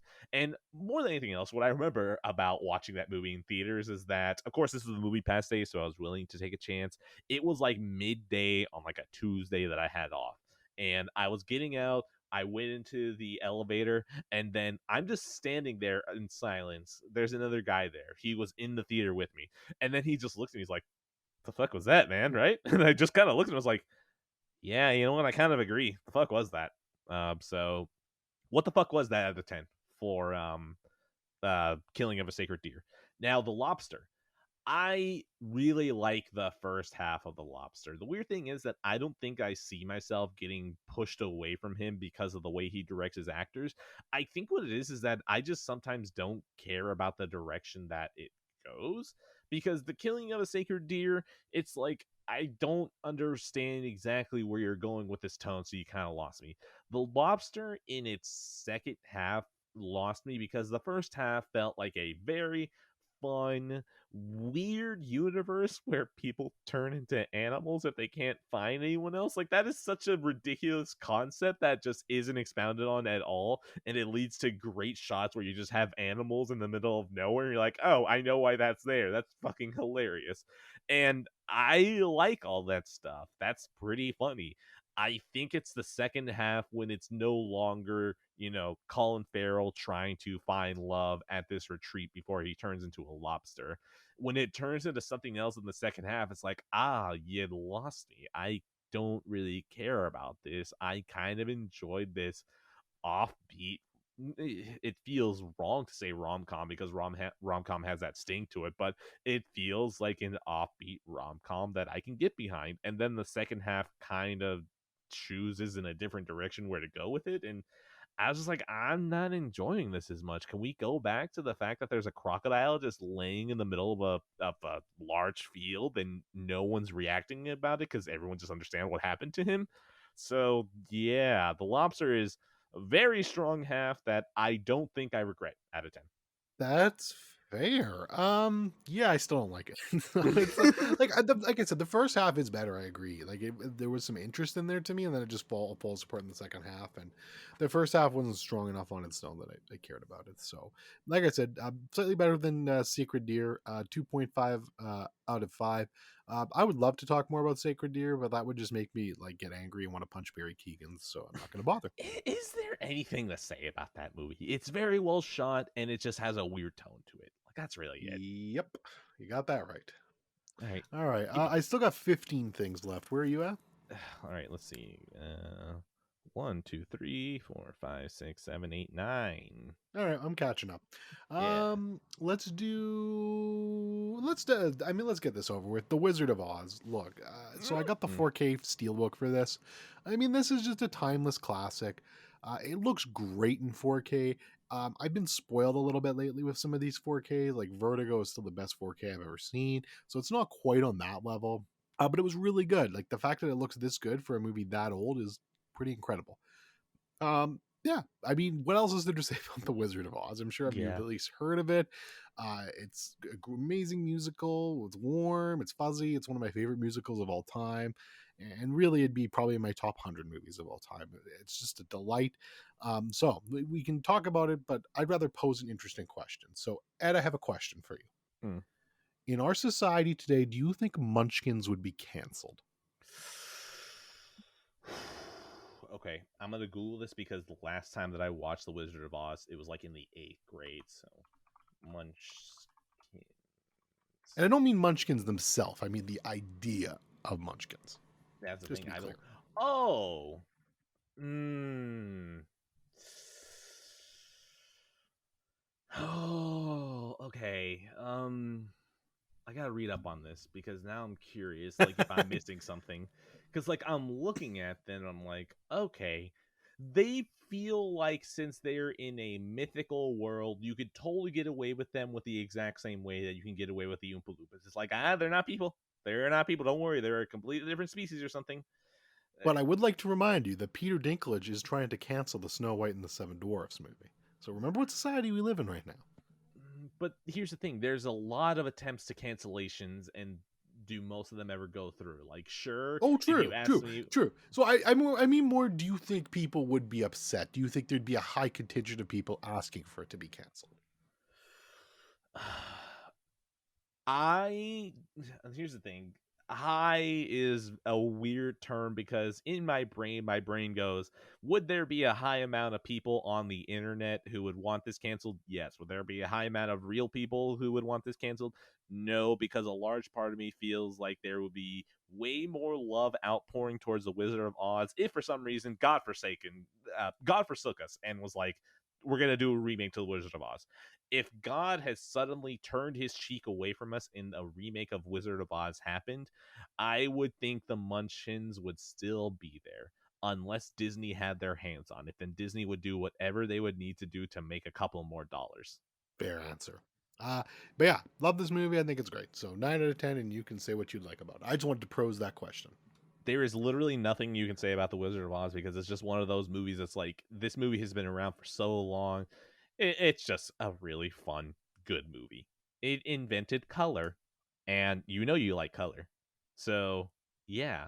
By the way, I'm saying that jokingly. Please don't actually take that seriously. Please. I don't. No, that's the thing. I said it jokingly, as in, like, literally life did not exist with color before this. So, thanks, Wizard of Oz. You introduced racism into the world. It was just it was just black and white. It was just two races that hate each other. You introduced colors. Now we got Asians. Now we got Hispanics. Now we got Middle Eastern. Congrats. You did that. You introduced more races for people to hate each other with. You see, that's the joke I was doing. But then I realized that it might be misinterpreted as, no, Wizard of Oz introduced introduced color into movies. Like, I don't know. Maybe. I don't know enough to say that declaratively, so I'd rather not get crucified for that. So, yeah, Wizard of Oz is a very good movie that has been talked about so much that there is nothing I can say that would ever contribute to it out of 10. No, 9 out of 10, great movie. Mm. I'm gonna knock off 3 here. So, and we're gonna call this that the movies people consider old Kino block. So we've got The Night of the Hunter, Rear Window, and Citizen Kane. Ooh. So let's start at the top, and we'll start with the one I actually like the least, and that's unfortunately The Night of the Hunter. So give me a second here. I'm not prepared as always because I'm a chungus. I just want to see the director because I know this is not a funny story, but an important story. Here we go. So Charles Lawton, who's actually an actor by trade, he directed this back in 1955. And the funny thing is, this movie was so reviled at the time when it came out. And this director was just shit on so much, I guess, in the newspapers and stuff like that, that he never directed another movie again. This was it. He directed this and he never touched another movie again. So, kind of sad story. Nobody deserves to be bullied that hard for it. But I gotta say, I kind of lean towards the people in 1955 on this one. I hate to say it because by all accounts, this is considered an absolute fucking classic. It's in the Criterion Collection. Letterboxd has it as the 142nd best narrative movie of all time. I think it's fine. It's not a bad movie by any means. But I'm going to be completely honest with you. This movie felt the oldest of all 3 of those movies. Like, Citizen Kane was made in 1941, and this movie felt older than that to me. And I think the biggest problem I have with this movie, the script itself is really good. The story's compelling, but 2 of the main actors are these kids, and they're such horrendous fucking actors, in my opinion. I just could not get past how bad these little fucking bastards were. And I'll be honest, kind of ruined the entire movie for me. You take those kids out of it and put some better child actors in there by today's standards, I think it's actually probably a great movie. But just for 1955, man, I could not deal with it. So it's an interesting story. It kind of blends religion with serial killers, and like it's very unique for that time. Like you would never see something like that in 1955. So I love the fucking concept, but the execution was just off to me. Okay, this one I've never even heard about it. I don't even think I have a bit to roll into. So we're gonna go to the other two. Same thing there. Haven't seen Citizen Kane. I'm pretty sure at some point I should probably do that, but it's not like I have 1,000 movie anniversary that I should place it towards. Maybe they'll do it for 1,500, which means I'll be a couple years away from that. You said The Apartment was the last one, right? Which one? What would you say was the last one out of the three? There was the C- random movie that didn't age well. Citizen Kane and Rear Window. Rear Window. There we go. I don't know why I said The Apartment. Whatever. There's Rear Windows and Apartments. Rear Window. I swear at some point I will watch. I was about to say John Hancock, but I know that's not right. Jesus Christ. This is what happens when we record a podcast. You just really can't remember names. Oh my God. Master of Suspense. Are you really forgetting Alfred Hitchcock? Thank you. I don't know why I forgot Alfred Hitchcock and I thought Jan Hancock instead. Look, I've been a bit on a history kick for some reason. All right, Band of Brothers has gotten Dwight D. Eisenhower in my head. My brain is in history mode, okay? I'm so sorry, Master Suspense. I forgot your name again. We're going to move on. I swear I'm going to watch your movies at some point. Forgive me. Forgive me. Yeah, no, you're not forgiven. So actually, well, although here, forgive me because I'll be honest. Rear Window. Okay, so Rear Window. First of all, I think it's better than Night of the Hunter, and it's a good movie, well made, everything like that. But if I'm being honest, it's actually probably my least favorite Hitchcock film I've seen. And I don't know, it just didn't hit as hard for me as Psycho and Vertigo. It's still good. It's got a really great premise. It's very, very slow, like a little too slow for me, but they take a really slow burn, and it's almost like the problem I have with it is just not, like really it's just such a crawl, and nothing really gets resolved into or happens until the very, very end. We're talking like the last like 5 minutes of the movie, so you really got to be patient for that bitch. But it's good. The performances are all really great. I mean, that's what Hitchcock is. He's a master of attention and suspense and everything like that. Another beautiful 4K transfer, although not quite up the level of Vertigo, but it was still very good. So yeah, this film's pretty good. I liked it. I would definitely watch it again at some point to see if I could get a different perspective on it. But compared to the other Hitchcock I've seen, don't love it as much. And then Citizen Kane. Oh, so that's a 3.5 out of 5. Night of the Hunter was a 3 out of 5. And then Citizen Kane. I mean, okay, so I finally hit my 1,000th logged movie on Letterboxd, which you can find me on Letterboxd if you like, Adaholic. Thank you. It's been a long road to get there. I say add me on Letterboxd, but I don't want to see your shit reviews. That's true, actually. If you like MCU, don't add me. And yeah, so this I decided some time ago. Yeah, this when I do my 1,000th film, this will be the one I watch because this is the one, right? You got to watch Citizen Kane. Yes. And I gotta be honest, it held up better than I was expecting. I really liked it. For a movie that was made in 1941, like we're talking, like how long was that now? Fucking 80 years ago? Yeah. It's insane to me how well that movie holds up. And yeah, it's definitely a little bit slow at parts. It probably could have been like half an hour shorter. But my God, for a movie like to be that ambitious that early on, great film, just a great film. And I actually got more appreciation for Mank now based off of that, because I'm still not going to change the rating or anything, but Mank, is basically about the guy who wrote the script for this, and it's so cool to kind of have that parallel between the two movies now. And knowing what a passion project that was for Fincher, because of what a fan of Citizen Kane he is too. So all really fascinating stuff. But yeah, out of the three movies, shockingly, I liked Citizen Kane the most, which, if you asked me before I watched those three movies, that one probably would have been, I'm probably going to like that one the least. But no, I thought it was great. It was really well made. Definitely, it has aged a bit, but considering 1941, I mean, a bit's pretty great. So 8 out of 10 for me, really liked it. Seen none of those movies, but I'm just going to say pretty base for liking Citizen Kane the most, even though that's completely uneducated on my part to say that. Yeah, I mean, we'll see. Like, it'll be interesting to see when you finally get to Citizen Kane what you think of it, because it's definitely a movie that you need to keep in mind the time frame. But even with that out of the side, like, I still would have given that a solid grade. So good movie. All right, I'm going to, you know what? I'm gonna mark this and remind myself that if I find that the movies are very boomer, I'm just gonna call you old for like an entire hour for the Yeah, next you should. episode. Yeah, do it. I agree. Okay, I feel like you've knocked out a bunch, so let me go Yeah, ahead go. and take over from here. Let's see, what do I have next? I have Clone Hero.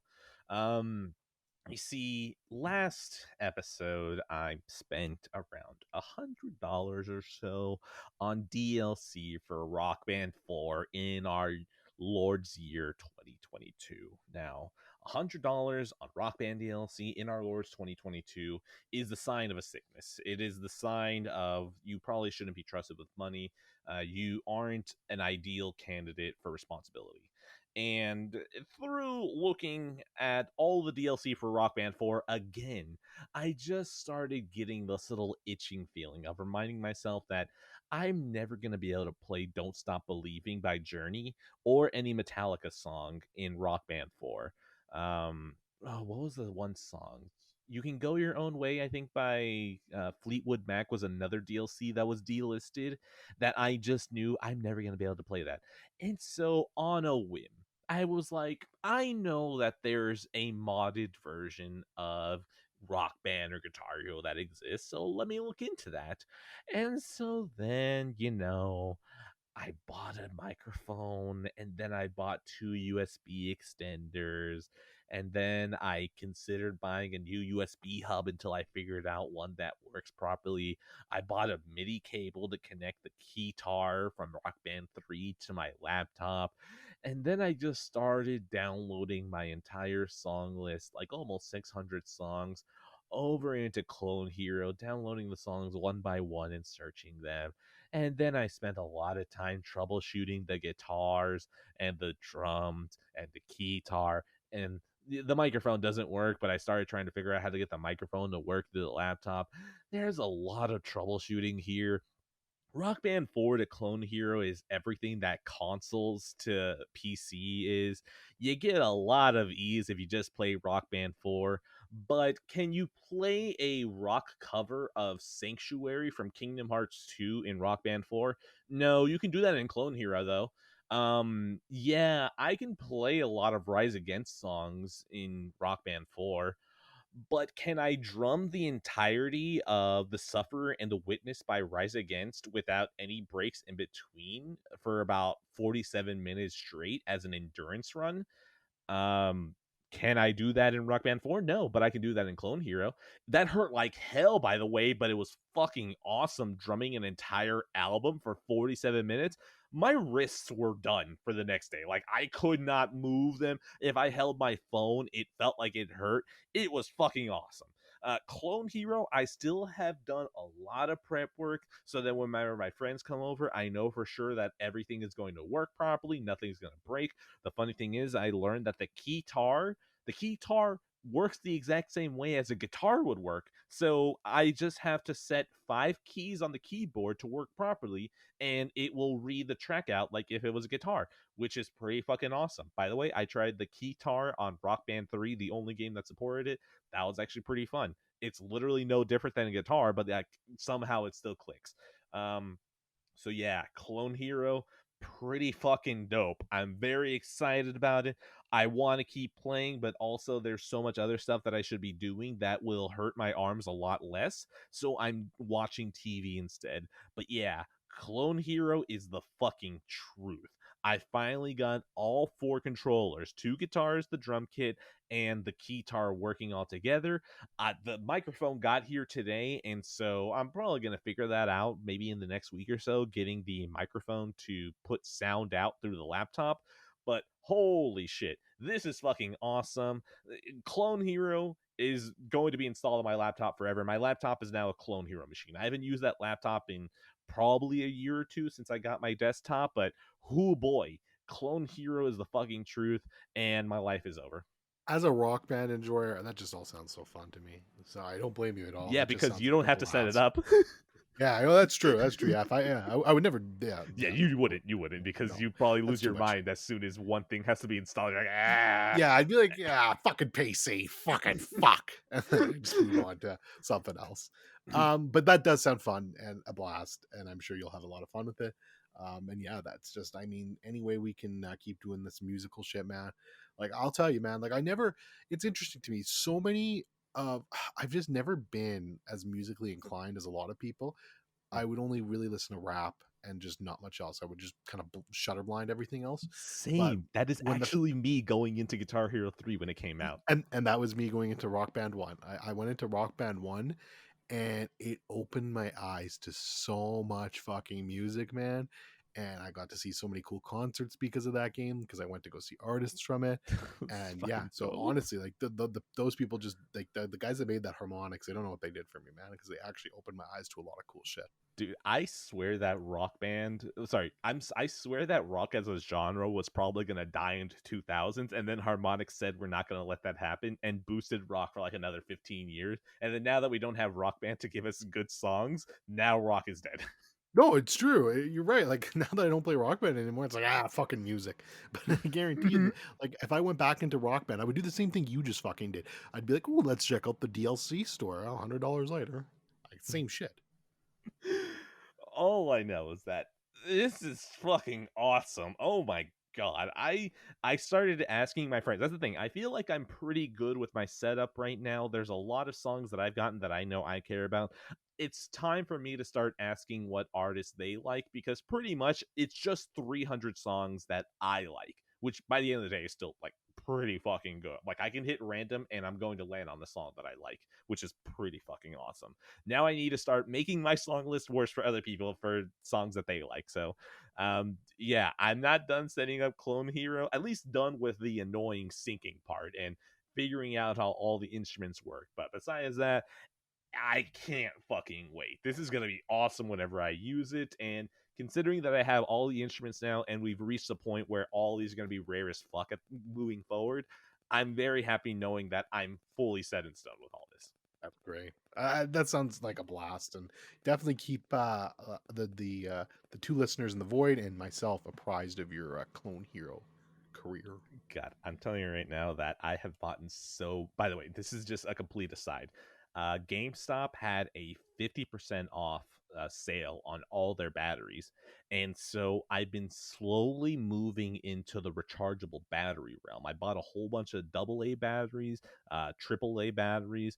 And then because my wife and I were like, we've been in this house for 2 years. And if the lights were to go out, we would really only have our phones to have light around the house. We should probably buy lamps. So we bought lamps, but I never bought the D batteries that were needed to power it. So I was like, yeah, you know what, GameStop, it's time. Here you go. You have a good deal. There you go. And the funny thing is that a pack of 4 AA rechargeable batteries, along with a charging cradle, were like, I don't know, $15. Or you could buy 4 AA batteries with a charging cradle for $24 on Amazon. I was like, this is fucking brilliant. I'm going to just keep buying charging cradles with the 4 batteries because this is a whole lot better.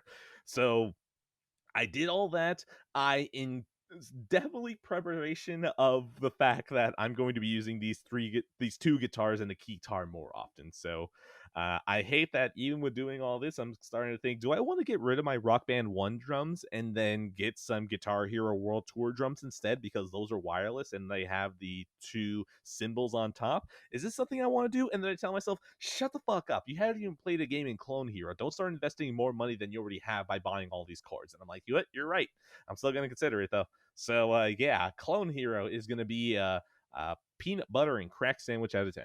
That sounds good. I might have a peanut butter and crack sandwich before bed tonight. Um, Clone Heroes, I'll never set that up, but fuck, that sounds cool out of 10.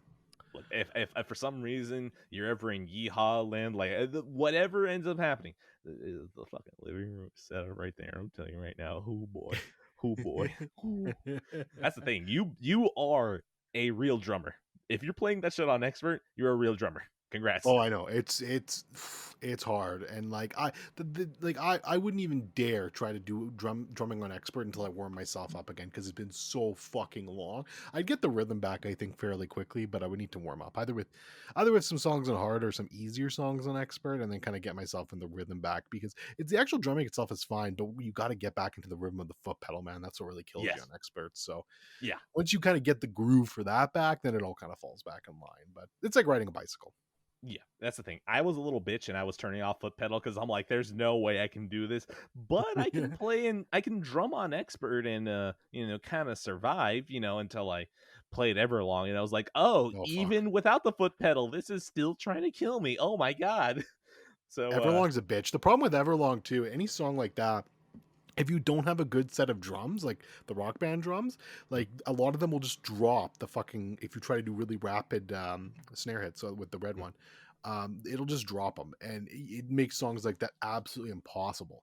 So like if you just were like unlucky and got like a shit kind of unit, which there were a lot of them out there that just didn't recognize the notes as well, like you'd be fucked. Like you couldn't do songs like that on expert. So. now, I have the shitty rock band ones, but I've noticed that when there's a whole bunch of rolls, they have been pretty consistent for me. I think what it really just is that they have, at least Everlong specifically, had like these syncopated rhythms where it would be one hit and then another one on the. Okay, so it's one E and a. So wait, one E and a. So like it was like a 1E. So okay, sorry. In reading music, you would break down the 4/4 time signature as 1 2 3 4, 1 and 2 3 4, and 1E and a 2E and a 3 and a 4 and a.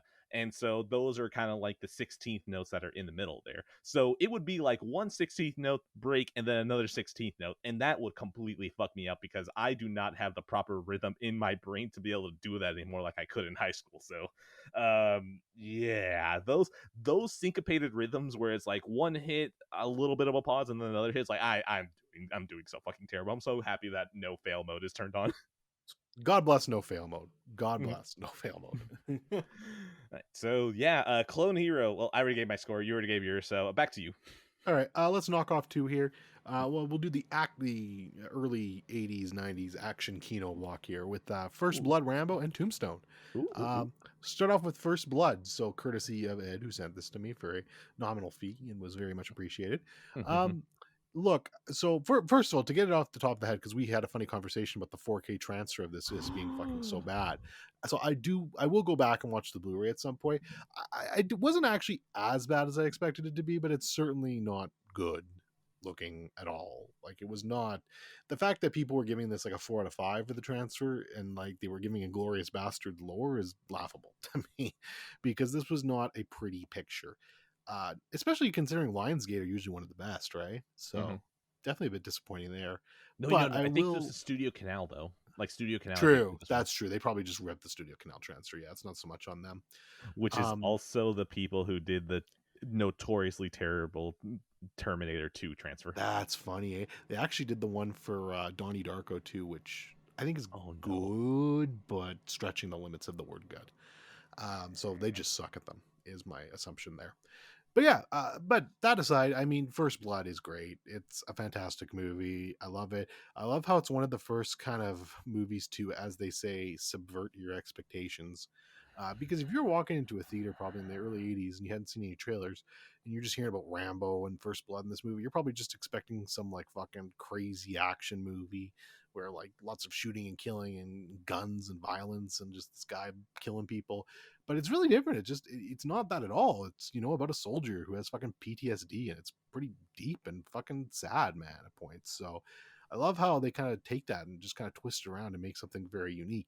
And it's the only fucking Rambo movie like that, because everyone after is like, no, we're just fucking making an excuse to kill as many people as we can. Rambo, we heard you have PTSD. It's time for you to make it worse. That's literally like, do you know how the plot to 2 is? It's basically like, hey, we need you to do this secret project in Vietnam and kill some people. Like, yes, I know. That's what makes it so fucking funny to me, that Rambo 1 is like this very quiet, contemplative movie about this man who came back from war. And occasionally there's a good action scene where you're like, oh, wow, that was actually done pretty well. But then pretty much the second one's like, Commander Rambo, we heard you're the baddest motherfucker alive. You want to kill some people? I see the bloodlust in your eyes. You want to kill people? And he just goes, yeah, that's what I always do. I first blood. I like drawing first blood. Just like that line I said in Rambo First Blood Part 1. I drew first blood. Oh my god, they're fun though. Like they're fun. Oh, yeah. They're No, I fun know. movies. I accept that. Yeah, it's 80s. But yeah, First Blood is great. So really enjoyable. Like that a lot. And then Tombstone. I watched Tombstone first time. The 90s kind of Western action movie. I forget who told me, but somebody told me in Texas actually, there is a pub that plays this movie 24 hours a day. So I thought, or however long they're open. So it's like, that's kind of cool. Actually, I like that idea. I liked it quite a bit. I don't think it's as good as Rambo or anything like that, but it was enjoyable for sure. Val Kilmer's great in it. I love Val Kilmer. Like I said, 90s Val Kilmer is peak Val Kilmer. I actually didn't know that the famous line "I'm your Huckleberry" actually came from this movie. So it's like, really? oh, yeah, that's cool. At least, okay. Well, to be fair, there might be. I'm not a Western expert, so there might be another fucking movie before this, and Tombstone was ripping it from that. Maybe. I don't know for sure, but this is the first time I've ever heard that. So thought that was kind of cool. If it's not, then I'm sure, like Mac, I think you actually do listen to the show for some godforsaken reason. You'll correct me. So yeah, you can do that. But yeah, this was enjoyable. It was fun. Definitely would watch it again at some point. Streamed it on Disney Plus. It was a good time. Okay, I looked it up. I'm Your Huckleberry did come from Tombstone. So it is. Yeah, see, I would have never guessed that. So that is a cool thing it's done for movies in general. Very iconic. So yeah. Now, Tombstone. I have been wanting to watch this for a long time, but the problem is that I've heard that Tombstone is very post-Western, and if I don't even have a history with Western, what the fuck am I going to be jumping into post-Western? Although I guess maybe I fucked that up because I watched Logan, because I guess that would probably be considered post-Western too. But sorry, millennial, I apologize for funding, the death of cinema by watching Logan. Apologies. So yeah, Tombstone. I probably need to watch the Man with No Name trilogy before I watch Tombstone out of 10. Gonna have to check those out now. I think you will really appreciate Tombstone, so that'll be fun when you get to that. By the way, your thoughts on it. I think it's Fistful of Dollars, The Man with No Name, and The Good, Bad, and the Ugly. That's that trilogy. Yeah, I've never seen any of those, so definitely should do that. Tombstone is a 3.5 out of 5, and Rambo First Blood is a 4 out of 5. I apologize in advance if I had gotten the trilogy wrong. Okay, so I'm going to go ahead and block these two together because I'm going to be talking less about the games and more about the service themselves. So, PlayStation Now. Jim Ryan sellout section. Let's go. Yeah. So Jim Ryan, occasionally we like to give this man hand jobs pretty much all the time, right? Anytime that he shows up and we don't have to talk about Xbox, Jim Ryan's the fucking goat, okay? He runs PlayStation. He kills one of my favorite developers of all time, and he's the best. I fucking love Jim Ryan. Oh, please kill the identity of PlayStation by getting rid of Japan Studio. Please, Jim Ryan, let Media Molecule be the fucking favorite because they're in Europe. Yeah, you're the man in charge. Man, I don't wish there was a person that was Japanese in charge, so then favoritism could be shown to Japan Studio. Oh, what's that? Japan Studio made Gravity Rush and they made Shadow of the Colossus? They made Bloodborne? Wow, they make cool shit. How about we give the favoritism we showed them and show that to Media Molecule instead? Incredible! No, I'm not seething. You're seething. Okay, I am seething. Fuck you, Jim Ryan. God damn it. I fucking get angry every single time I fucking think about that. Ugh, I fucking miss Japan Studio. Fucking God. I'm out of water. I can't even... Okay, what was I talking about? Yeah, PlayStation Now. Fuck you, Jim. PlayStation Now. Sorry. I really do get angry every single fucking time I think about this shit. Okay, I'm bringing up the AC in the house. I'm getting heated. Okay, there we go. It's 70 in here. That's just insulting.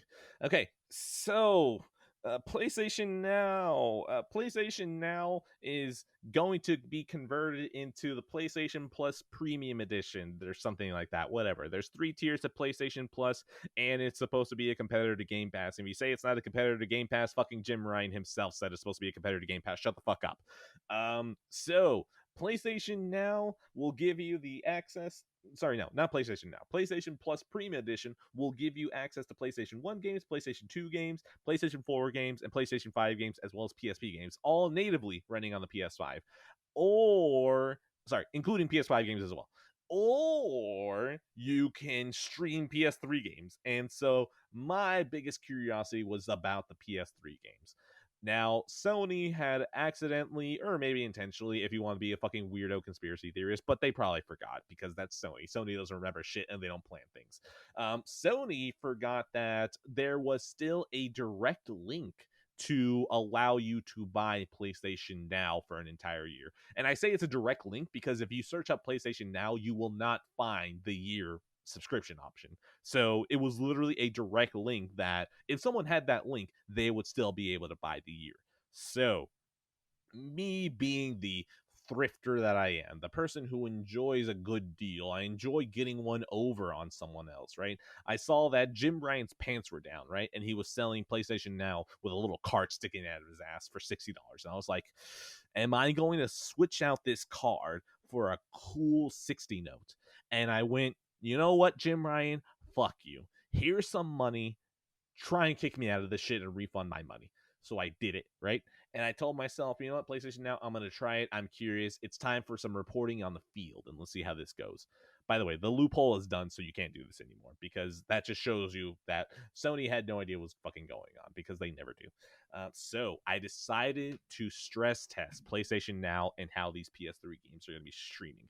Now, let's go ahead and get the specs out of the way. I was playing in the bedroom. My PS5 was connected through Ethernet. I have AT&T. They give me 1,000 megabytes upload and download, right? So I played Metal Gear Solid 4, and I still see. Here's the thing: the coolest thing is that I booted up my PS3, I uploaded my saves to PlayStation Plus and the cloud, and then I booted into PlayStation Now on my PS5, and I could see my saves. That was pretty fucking cool. So I downloaded my Big Boss. What was it? My Big Boss save, right? Sorry, no, not. I downloaded my The Boss Run save, right, that I had for Metal Gear Solid 4. I'm still on Act 4. I will get Big Boss Medal at some point. I just don't know when. So I decided to download that save. I went into possibly the worst section of the game to stress test what the visuals of the game look like.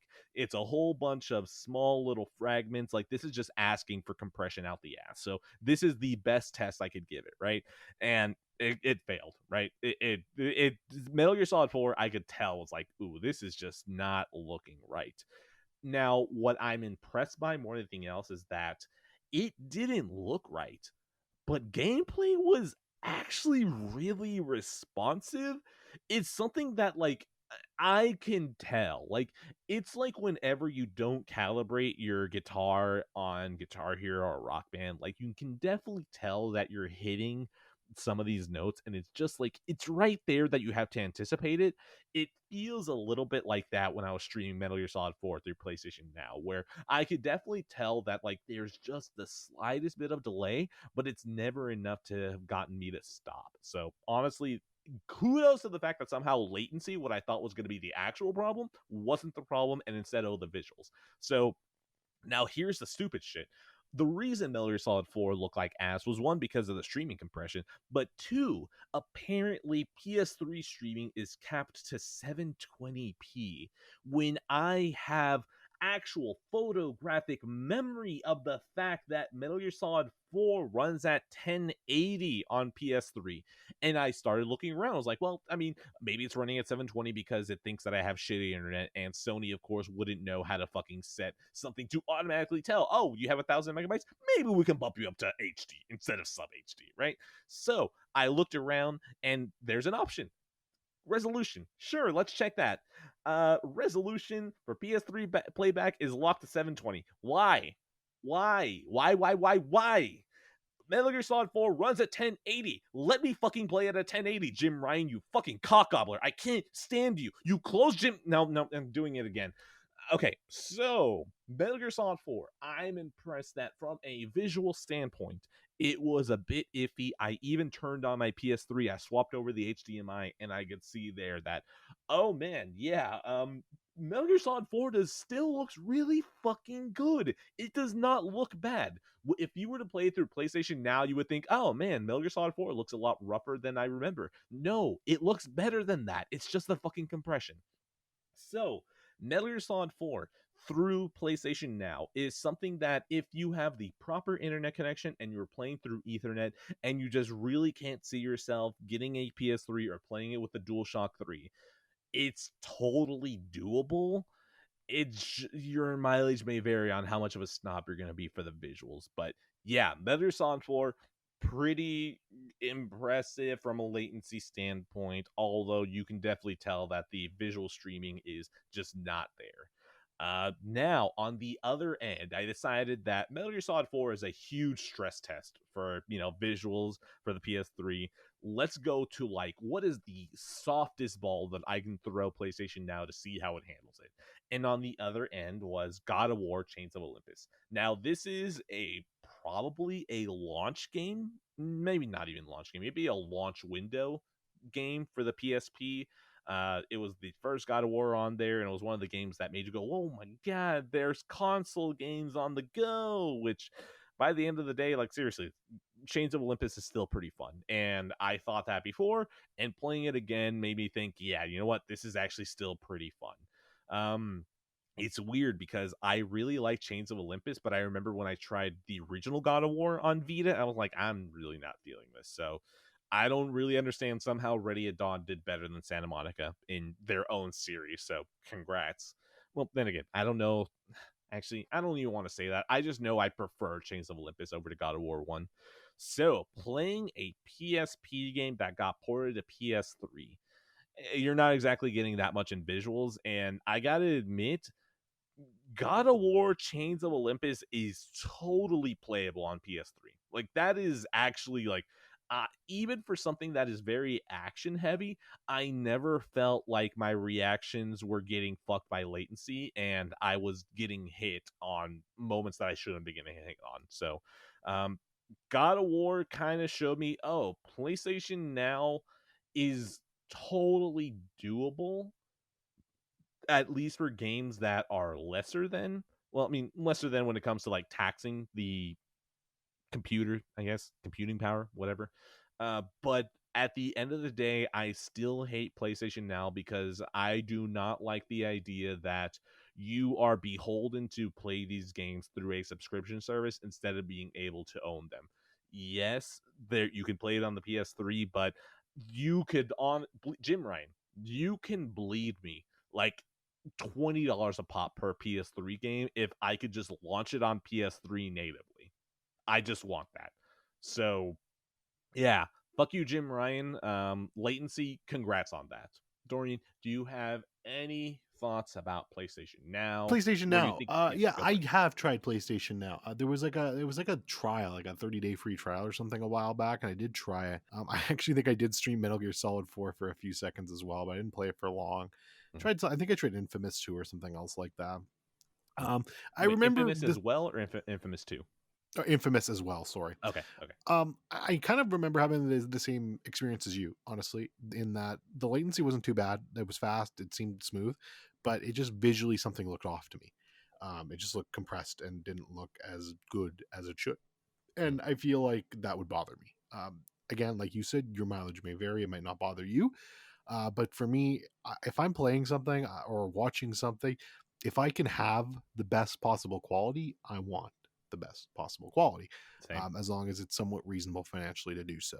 And I know I like it. So if I'm going to go back and I'm going to play Metal Gear Solid 4, which is my fourth favorite game of all time, I'm not going to play a fucking gimped version of it. Just flat out. The funny thing is that I definitely put it in the worst scenario because, like, that snowstorm that happens at the beginning of Act 4. Like, I put it in the absolute worst scenario, which, honestly, considering that I went to Chains of Olympus after, it's like, okay, you know what? It feels fair to be unfair if then I'm going to be incredibly kind to it in the next game. But, yeah, PlayStation Now should not be seen as a solution at all. Like, it should honestly be seen as a stopgap.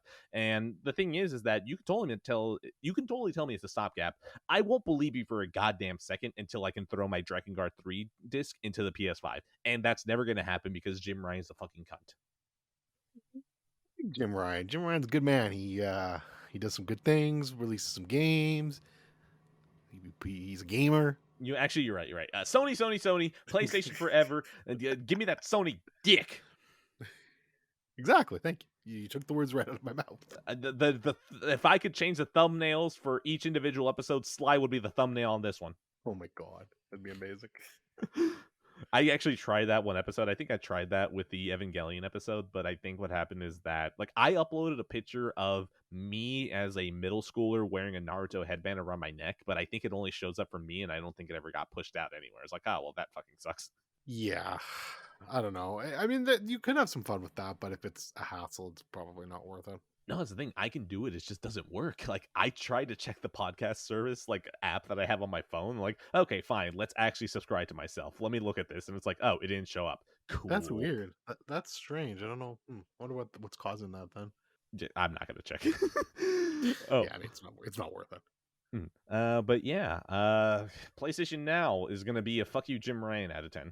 PlayStation Now is a fuck streaming by physical out of 10.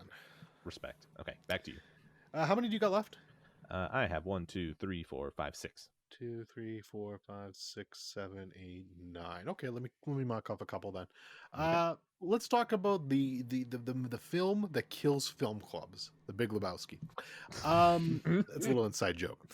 So look, The Big Lebowski, fantastic fucking movie. Love this movie. I bought the 4K of it a little while ago. Finally getting around to watching it now on my collection watch. And it's great. I love this movie. Nice 4K cut. I feel like everyone should watch this movie. It's top tier Coen Brothers for me. I think it's great. The dude has to be, like, honestly, man, like, just his character has to be one of my favorite characters just in movies in general. I love his character. I think it's great, especially for a protagonist. And then once again, you have John Turturro here playing the Jesus, the Jesus, in here, and is just fucking hysterical for the small amounts of time he gets. John Goodman is always phenomenal, so he's just doing his thing here. And yeah, I mean, this is a classic movie from the late '90s, excuse me, and is hysterical. Like, it's like I said, it's not my favorite Coen Brothers movie. I think that's always going to be probably No Country for Old Men, but this is great, and I love it. Now, The Big Lebowski, I've seen this one time. I really enjoyed it. Shout out to Roger Deakins for shooting that movie because there's a whole bunch of shots. Like, honestly, I think cinematography. I didn't know that. Mm-hmm. Oh shit! I had no idea.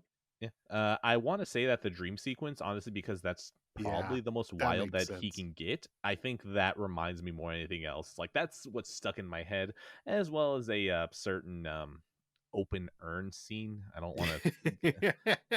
I don't want to go. Great scene. Yeah, it's a great scene. I don't want to say more than that because, like, The Big Lebowski is one of those movies, as well as The Godfather or Wizard of Oz, where it's like, this movie is just so well regarded already. It's like, what the fuck am I gonna add? There's nothing else I need to add. So yeah, Big Lebowski, fun movie.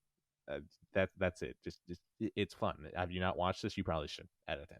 8 out of 10 for me. Good stuff. And then I'll knock off one more here that has nothing to do with that.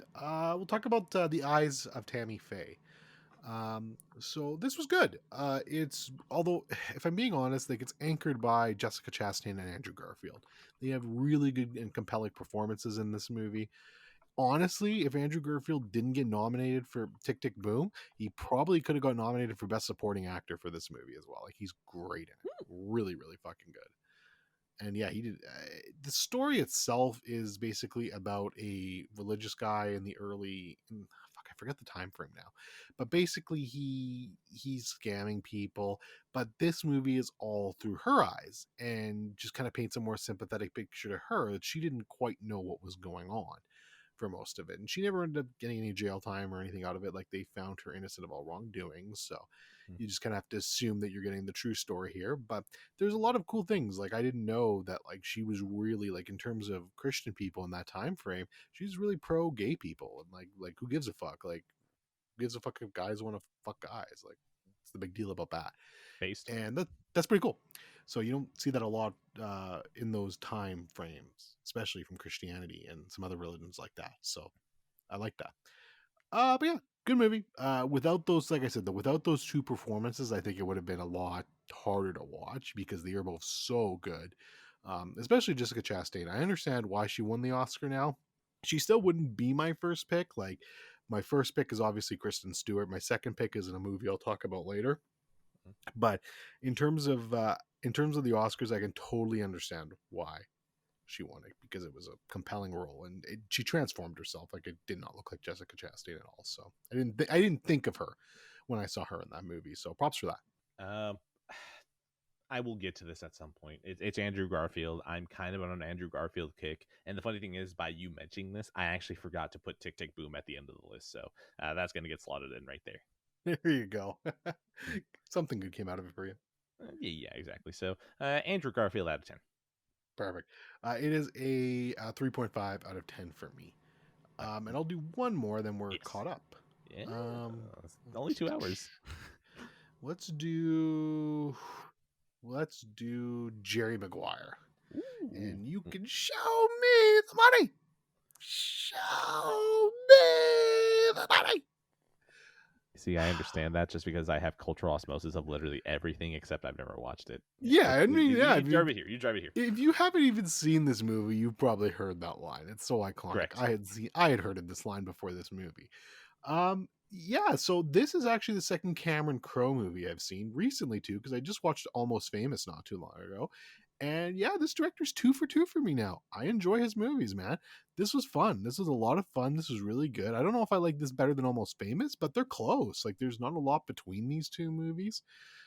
In fact, if there was a 4K for this movie, I'd probably buy it. But of course, it's locked in the Sony Collection Classic Volume 1 box set. So guess who can't fucking buy a copy of this in 4K? Thanks, Jim Ryan. It's annoying. It's very annoying. I actually, because I was surprised, like, I loaded it up on Netflix and I was like, oh man, there's a 4K cut of this on Netflix. I'm like, it's got to be available somewhere. Nope. Thanks, guys. But hold on. It's coming out July 7th this year in France. So, you know. Oh, okay. Well, that's good then. Okay, good. Hopefully. But Tom Cruise Don't worry, is all. We got fucking Lawrence of Arabia. Now we're getting Jerry Maguire, baby. We're getting it. Show me the steelbooks. Show me the steelbooks. I don't know if Jerry Maguire is getting a steelbook, but show me that Lawrence of Arabia steelbook. Yeah, why not? Oh, Lawrence of Arabia. I got to take that off my spite list. That was stupid of me. No, fucking spite it. I want you to hurt yourself. Fucking, I want you to never see that movie, and I want you to hurt yourself. I want you to see all of us praise it like to high heaven. Just be like, wow, Denis Villeneuve didn't lead us astray. And you're just like, fucking, I'm not watching them spiting it. And fucking Lawrence of Arabia, more like Lawrence of Garbage. Well, there's another famous movie that was on my spite list that I'll talk about later. That, you know, maybe the spite list isn't such a good idea. But yeah, I want you to hurt yourself. Yeah, Tom Cruise. I mean, here's the thing: when Tom Cruise is doing dramatic roles, it's so few and far between. But I genuinely enjoy him. Mm-hmm. He's not bad. Like, he's good, and he was good in Magnolia, and he's enjoyable in this. Like, he's good. Definitely. Like, I can see he didn't win Best Actor, but I can see why he got nominated for this. And Cuba Gooding Jr., man. The fact, like, he won an Oscar for this, and I always thought that was kind of stupid, but I mean, I hadn't watched it, so it was kind of a bad judgment on my part, but he definitely earned this, man. Like, he just has so much energy and is so infectious in this movie, and it's so fun. So, and it led to one of the best Oscar speeches of all time, which, if you haven't seen that, people listening, you should look that up. It's embarrassing. Like, the Oscars, like, they let him talk for 15 seconds and then try to start cutting the guy off. He just fucking won the Oscar. Like, give him more than fucking 15 seconds. And he turns it into a thing. And it's just a great acceptance speech. So, yeah, good movie. Really good movie. Highly recommended. I loved it. Now, and this is going to be another one of Tom Cruise. You know, we've talked about it a lot, how I'm dumb and had something against you, and well, I'm ready to make amends for my transgressions. I'm ready to be accepted into the Church of Scientology if it means enjoying your movie. So, Jerry Maguire, uh, it will be watched at some point. Tom Cruise, we're gonna get through your a whole bunch of your filmography. I think the one that I kind of want to watch is Born on the 4th of July because, I'm a bit on a governmental kick, a bit of a war kick, a bit of a your government doesn't care about you kick. So, Born on the 4th of July sounds like it might be right up that alley, but I'm only saying this knowing I have no intention of watching it by the next episode. Out of 10. It's a 8 out of 10 for me. Good stuff. I'm very honest with myself. Okay. Next, I have South Park season 25 here. Um, I know how I have a lot of rules about, TV shows. If it feels like you wasted an entire season of my time, I should probably stop watching you. Now, South Park season 25 didn't feel like it wasted my time, but it did feel like, considering it was only 6 episodes in the season, it felt like I wasn't having as much laughs as I probably should. I still had a good amount of couple of laughs, but South Park to me, I think I just really like whenever Trey Parker and Matt Stone land one. And whenever they land, it just hits so fucking hard that it keeps me coming back. And there was at least one joke here that it was something where I was like, this has probably been like whenever the fuck South Park started, let's say like 25 years, whatever. I don't really remember. This has been a joke that has been 25 years in the making that's just been sitting there, and you guys just flip the card, and it's maybe the funniest shit ever. And literally just because of that one joke, it gives me enough an excuse to be like, okay, I'm coming back. Even though I feel like most of the season was like, yeah, that was fine. Do you care if I tell you the joke? Oh, no, not at all. Go ahead. Okay. All right. So do you remember Token? Yes, I do. Okay. So now they go back and they retcon him to be named after J.R.R. Tolkien. Oh, So, my God. in other words, Stan is like, oh, your name is Token. And then they're like, no, his name is Tolkien. And so the entire episode is Stan realizing that he's a racist for thinking that his name was Token. And Oh, that's so meta. everyone he asks is like, no, of course we know his name is Token. Like, what did you think? Did you think that his name was Token? That's And so good. they even talk to Token's parents and they're like, yeah, we're a big fan of Lord of the Rings. Did you really think that the only black couple in South Park named their kid Token?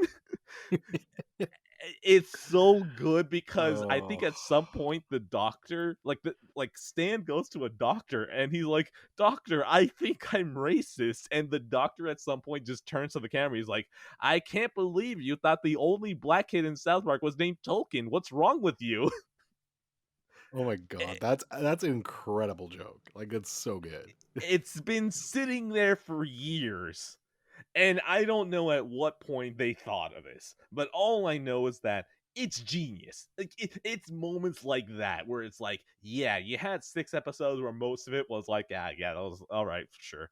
And then you have this joke come out of nowhere and fucking kills me for like an entire episode. Like it's a little. What I'm so impressed by is that very often it feels like South Park will have its joke in threes, like it's usual comedy. You repeat into the third time and it's still pretty funny. If you go for a fourth time, it's probably not funny anymore. This one was like every single time it got brought up, it was just fucking funnier than the last one. And just shout out to South Park for even in 25 seasons where I think obviously its best dates are behind it, it still is so worthwhile to tune in every once in a while. So God bless South Park.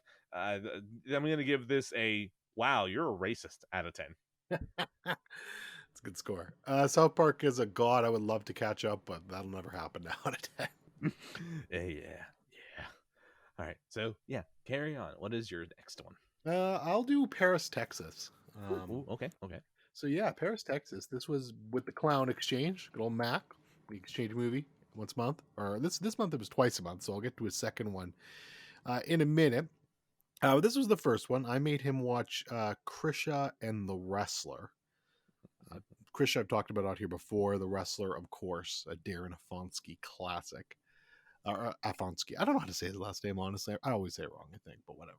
I'm sorry, Mr. Darren. Paris, Texas was his first one for me, and this was really good. I like this a lot. What I liked about this movie, and you're, I don't you when I say this, do not take this the wrong way. I don't want you to get excited because I'm not trying to compare the story or like the story or even a lot of the themes. Okay, I'm already taking it but wrong. but this movie kind of gave me some leftover vibes in the sense that there's so many questions I had Goated about movie. this. Goated, Yes, incredible, here we greatest go. movie all time. Here we go. I'm gonna throw away the entire shelf and just have copies of Paris, Texas. The movie left me with so many questions kind of by the end of it, but I didn't feel like I needed the answers. Like those weren't important to me. There was a lot of unresolved threads that just like kind of lingered there, but I was like, that's not important. That's not what the film was trying to get across. And I appreciated that. Harry Dean Stanton, rest in peace, Mr. D. Harry Dean Stanton. This movie was his performance in it was marvelous. Just a fantastic performance. The basic like plot line, without getting too much into spoilers, especially because you've never seen it, but it's just about a guy who's basically wandering around in the desert and doesn't remember why he got there, or how he got there, or where he's going, and it kind of all unfolds from there. And yeah, it was just expertly done. There's some scenes in the end that are really raw and just have a lot of emotion, and God, they do a great job with that. And yeah, it was a really enjoyable film. I'm glad I watched it. It's something I probably never would have watched without something like this, or I might have watched it, but it would have been a long time in the future. So I definitely appreciate the clown for that one. All right, this looks like Kino. I'm already digging it. I have no idea when I'll watch it, and I'm not even going to pretend to say like I'm going to watch it anytime soon. Out of 10. For me, it's a very strong 8 out of 10. Great movie. All right, let's see. What do I have next? All right. To go back to my reporting, I'm going to go ahead and put on my reporter hat, right? There is, of course, another power to PS Now that currently exists in its current form, which is being able to download games locally and play them. That's really all it is something that special. It's just that I'm framing it like this because I'm playing Grand Theft Auto Vice City, the definitive edition. And if I'm going to talk about the definitive edition, I'm glad that they're still using the same voice actors. Like, I'm glad that they're just reusing the same audio. I'm happy that occasionally I can drive on a motorcycle and I could hear Laura Branigan's Self Control, which has been stuck in my head for like the last 6 months. So that's pretty fun.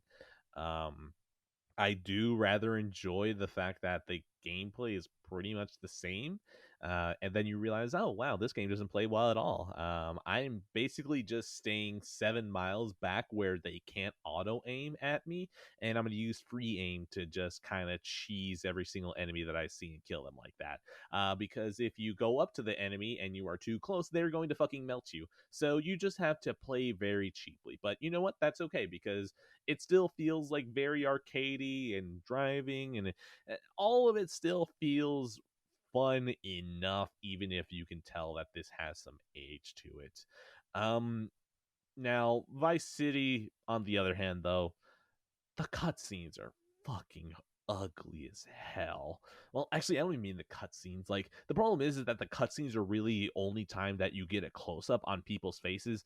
And Jesus Christ, what the fuck did they do to these faces? They imagine if like the original Vice City was all done with like figures, and then imagine if they took those figures and then left them out in the sun from like the day that Vice City was released all the way until the remaster was released, and then they brought those figures back in and they're like, okay, let's redo all the cutscenes. Like, their faces look horrendous. Like, I don't know what the hell they were thinking with whatever the fuck they were doing with this art style. All I know is that I hate the way it looks, and thankfully the voice acting is still good, so it's like, okay, fine, it's all right. The weird thing is that this game was like, it wasn't exactly supposed to be like very cutting edge graphics or the PS2. Like, it kind of got through by the fact that it was an open world, and that was more impressive than anything. Like, you didn't really care about the graphics, you were more impressed by the design more than anything else. Which, by the way, shout out to the design. I kind of miss the fact that Vice City just has so many alleyways that you can cut through, so it never feels like you're stuck on a road for too long, because you can always snake through some of these back roads in between these buildings so you can get away from the cops. But anyways, this game, no, man, these character models are fucking ugly, which is hilarious considering the fact that I guess since they put it in the GTA 5 engine, like the actual lighting and the environments are like, oh wow, this is actually pretty. And then you see some sort of homunculus woman that's putting you under a spell when you drink tea. And it's like, wow, this looks terrible. But yeah, regardless, Vice City, because I feel like I still haven't been able to pay attention properly for movies, Vice City has been this thing that I'll be in bed and it's like, well, I can do a mission or two and I feel like I'll accomplish something. So yeah, Vice City, it's working for me right now. So far, I feel like it's the aesthetic more than anything else of Vice City of why people love it. I was kind of thinking that maybe it would have had something narratively that was like, oh, this is why people like Vice City. It's weird, but I think that I would prefer to play San Andreas, even if I think I prefer the aesthetic of Vice City way more than San Andreas. So, yeah, that's where I stand. I know, Dorian, that you are someone who goes Vice City over San Andreas, so talk to me about it. Well, I mean, I'm a Scarface simp. Oh, God, you're right. Of course. Of So, fucking course. yeah. That's basically Yeah, it. that's the bullet. Yeah, that's the silver Well, bullet. not only that, so there's two silver bullets. One, I'm a Scarface simp, and two, I'm an 80s music simp. You combine those things together, Yeah. I'm done. I'm out, right? Like, and don't get me wrong, I love San Andreas too. San Andreas is fantastic. It's a great game. I'm not trying to shit on San Andreas at all. Oh no, I know that. Yeah. Yeah, it's a fantastic game. But Vice City is just, for me, it's just you combine that kind of Scarface rights to riches, fucking Miami type story with the 80s music and the 80s setting. I mean, I'm done, man. Like, that's just a dream for me. And it's, to me, Rockstar at its finest. Maybe not narratively. Like, I still think narrative wise, GTA 4 is my favorite. And I think that's, well, in terms of the Grand Theft Auto games. Let me say that. But in terms of the Grand Theft Auto games, I think 4 is my favorite. But Vice City just has the whole package for me, and I love that game. It really is funny how Vice City to you is me the Transformers 3, where it feels like, how the fuck did you know to pander to me in this exact way? Like, Exactly. Yeah, that's basically that. Vice City just nailed that to me. And I still remember playing that for the first time. My mom wasn't exactly a stickler when it came to video games and stuff like that, but based. she didn't love me playing like super violent stuff or stuff like that. And Grand Theft Auto was always kind of like a no go zone for the most part. But I remember she went over to, she took a trip to England and had some friends out there, and I wasn't there, but this was just her thing she did. And I remember she got back and she's like, so there were these people playing Vice City while I was out there, Grand Theft Auto. Do you know that game? It's like, oh, yeah, I've heard of it. She's like, yeah, it looked kind of fun. I think I'm going to get that game and I'll watch you play it. I was like, what? What? Like, what? And she did. And I remember getting to play Vice City. And yeah, it was a blast. So a lot of good memories with that game, and just everything involved in it. So definitely, it's, I'm sure when I go, like, I've seen some of the screenshots of these cutscenes and stuff, and horrendous. That's gonna piss me off. But everything else in Vice City is fantastic. I love it. Just because it reminded me when you were talking about your mom about a video game, it just reminded me of how I think it was like 2019. I was playing Resident Evil 2, and it was already in the lab section, so it's very dark, and I get grabbed by a zombie, and my mom, I think, is walking by to tell me good night, and she sees me playing, and then in Spanish she tells me, oh, can you play things that are a little less demonic, please? And like, here's the thing, she said it in like a very concerned way. Like, my parents are religious, so she's like, ay, ¿por qué necesitas tener demonios en la televisión? I'm like, Mom, they're not demons, they're zombies. Like, I'm killing them. Like, I'm killing the demons. Like, in my mind, it's like, if you see this as demons, I am a child of God because I am taking them out. Like, if you wanted to tell me what is a game that I would recommend a priest, it's like Doom. You get to take out demons. There's nothing more Christian than taking out the spawn of Satan. So it's like, Mom, I'm doing good, okay? Oh my god, that's fantastic! I love that. Yeah, I mean, Doom's a great choice. I would definitely recommend that to any priest. So yeah, Vice City. Um, in the night, it has come. Ding, ding, ding. Out of 10. And I run so far away, I couldn't get away. Out of town. It's great. How many fucking copies of that commercial sell? How many Oh copies, my huh? god, I don't know, but it definitely sold me on that, man, and that song too. By the way, Okay, hold on. I'm going to throw this into a different direction because I mentioned commercials. Here's the thing. One of my favorite things about Passive Pixels is whenever I can just throw out stories that I've been saying for years, but now they're recorded, so they're there now. Speaking of commercials that definitely sold copies, I'm just going to say that every single time that When You Walk Away would show up as a commercial, I would be like, there is no reason I should like this whatsoever, but I'm kind of digging this song. Why am I digging this song? Nothing about Kingdom Hearts look attractive to me at all, but this song, why is this song hitting? And then fucking Chain of Memories comes out, and there's even more commercials with the song. I'm like, oh, this is still hot, and I don't want to do this, but damn it, I feel embarrassed that I like this song. And now skip forward like 16 years later, and I just unabashedly love Simple and Clean and Sanctuary. So fuck you, Kingdom Hearts. Oh my god. Utada Hikaru? Yeah, there we go. Utada Hikaru, you won at the end. Congrats. good song though. I like that song. Oh, I love both those songs. Okay, Very your good song. turn. All right, well, actually, I'm gonna fucking throw a little twist at you. So sorry, you're Oh, gonna have to go for a bit by yourself here because I got a 3 block and I'm gonna get them now because I Okay. forgot to do these. So we're Oh, gonna do the Kino foreign film 3 block here, and that's mm, The Worst Person in the World, mm. Druk, and Oh. Burning. So here we go. Let's do this. And again, we'll start with my least favorite of the 3, but these are all fantastic. So that's not an insult to any of these movies. And that's The Worst Person in the World, otherwise known as Addie. Um, this wasn't what I was expecting this movie. It really wasn't, but it was great. Really good. The actress in this, her name is Rente. I'm going to say it wrong. Renate Reinsve. I fucking don't know. Sure. But yeah, Yes. she's Her. whatever, a Danish, Finnish, whatever fucking I've lost my train of thought now. Whatever nationality she is. She is in this movie and she is absolutely fantastic. She should have probably been nominated for Best Actress. She wasn't, she was snubbed. Still not my favorite performance of the year, but it was definitely second. Like she just killed it in this role.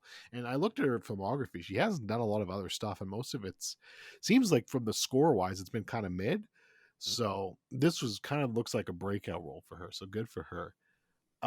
Yeah, this is just a really great movie that just kind of shows you the ups and downs of relationships and stuff like that in general. But it's about more than that. It's just about this kind of one girl who I guess I think the title's meant to be cheeky with it. Like I don't want to spoil things, but I think the title's meant to be a little bit cheeky and kind of the perspective about how somebody could be the worst person in the world. Mm-hmm. But I don't think she's that bad a person, honestly. It's a great movie, though. It's just so well acted, well directed, and there's a kind of a chunk in the middle where it was like a little long. Now you're starting to lose me, but for the last act, they pull it all together, and it has a very very powerful ending, and I think ending message as well. So definitely, it's one of the better films I saw in 2020 or 2021, sorry. Time makes no And sense I anymore. ranked It's it okay. inside my yeah, I ranked it inside my top 10, and it definitely deserves to be there. It's a strong movie and one I would highly recommend. So very good stuff there. So if you want to say anything about that, So, go how nuts. did you watch this movie? Streaming, I Blu-ray? rented it. I used one of my free rentals on the Cineplex store. Okay, you see, you're dumb. Okay, you could have just seen the worst person in the world by going to a mirror. Okay, I do every single day. I was sitting on that one for like the last 5 minutes. Okay, I Just hold it workshopped in, it, worked hold it perfectly. in, hold it in. And then I fucking let it out. Wonderful. That's all I have to say about that one. Passive Pixels is over. Congrats, everyone. We're leaving on a high point.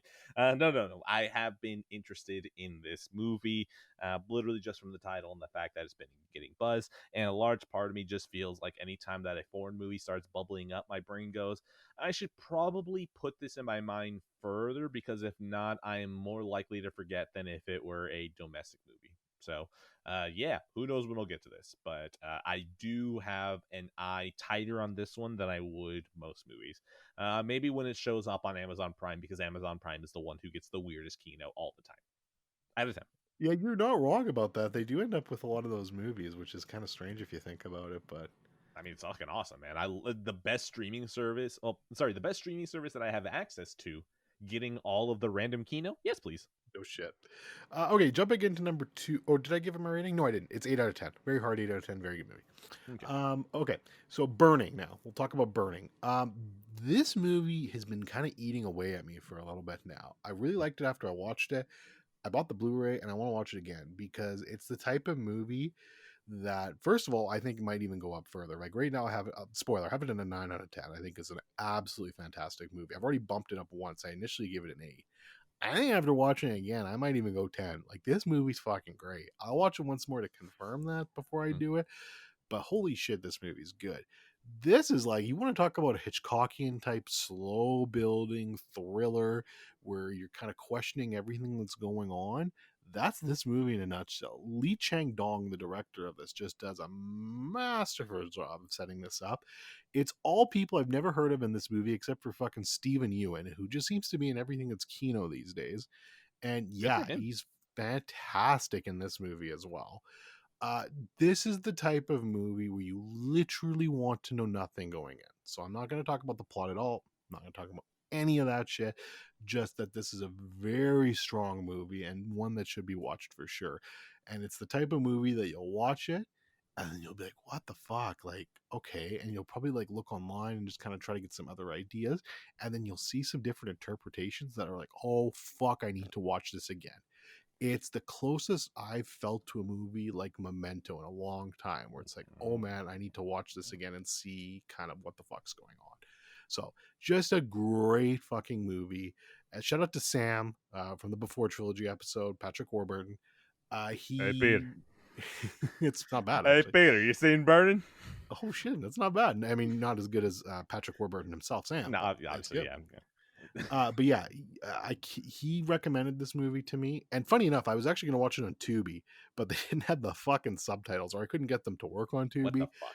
So I was like, oh fuck it, I'll just rent it. So I paid for the rental, and I'm glad I did because it was absolutely great. Bought a Blu-ray. Fucking hell, there's a fucking 4K in Germany, but it's only German subtitles, of course. There's no English subtitles. So I'm like, fuck, I can't get you because it's only in Germany. So hopefully that 4K comes to North America at some point, or at least a Criterion release or something, because I will 100% double dip on that movie because it's great. But yeah, I loved it. Fucking wonderful. You love to see English subtitles not included. You know what? I watch Band of Brothers right now, so I could have sworn that was one of the accords that was put in when the Nazis surrendered. So I don't exactly know why the English subtitles weren't included there. I'll talk to Joe Biden. I'll see if we can get that fixed for you. Okay. Thank you. Appreciate it. So yeah, I have nothing to say. I'm just, good for Glenn. He got a bat to the head and decided to have a good career afterwards. So shout out to him. I think that's the only joke I have. The rest of the movies, I'll get to them eventually. I just my brain cannot focus on it with the certain stresses. We're not going to talk about that. There is stress, but I feel like TV and games are fitting into that void. And movies, I love movies too much to not be able to pay attention to them. So they will get to be watched at some point. Who knows? Look what happened. You watched a Kino movie like Funny Games and disregarded it. So clearly not the right thing. Okay, yeah, sure. All right. That's Kino. Okay, yeah. I mean, people consider The Last of Us Part 2 a good game. So, I guess. Like Funny Games and The Last of Us Part 2. It's a fucking, there you go. It's the new cast. Trust me, I can tie those two together. Just let's just keep going. 9 out of 10. And then finally, I took it off my spy list. It finally happened. I watched Druk. I surprised everyone in the Discord. I was like, here we go. Watch. What a night, what a life. This movie's a fucking masterpiece, man. I fucking loved this movie. I love this movie more than most of the people that was telling me to watch this fucking movie in terms of my rating. This got the worst Scorsese 10 out of 10 for me. This movie's incredible. It's just so perfect at building. Like, this is like textbook on how you build a movie to a fucking conclusion. And this entire movie, you're watching it and you're like, man, these guys are fucking idiots. But you're like, okay, this is obviously not going to go well. What's going to go wrong? Who's going to be the one that fucks up? By the way, the plot of the movie is basically these guys are going to keep their blood alcohol at basically 0.5%, I think, or no, 0. I I forget whatever. I think that's There's what it is. Yeah, yeah, and they're there's a just slowly study. starting increasing it. Yeah, there's a study that basically says if you keep your body at this alcohol content level, blood alcohol content level, that it'll help. And so they do that at first, but then they start slowly increasing it, and you're like, oh boy, here we go. And it leads to hijinks and stuff like that. And the movie's great on its own. Like Mad Mikkelsen is such a great actor. That guy needs to get his fucking best actor one of these days because he deserves it. Yep. And he had a great rant recently about method acting, which was pretty fantastic. Give him the Oscar for that one. Take back Will Yeah, Smith and then give it to him. yeah.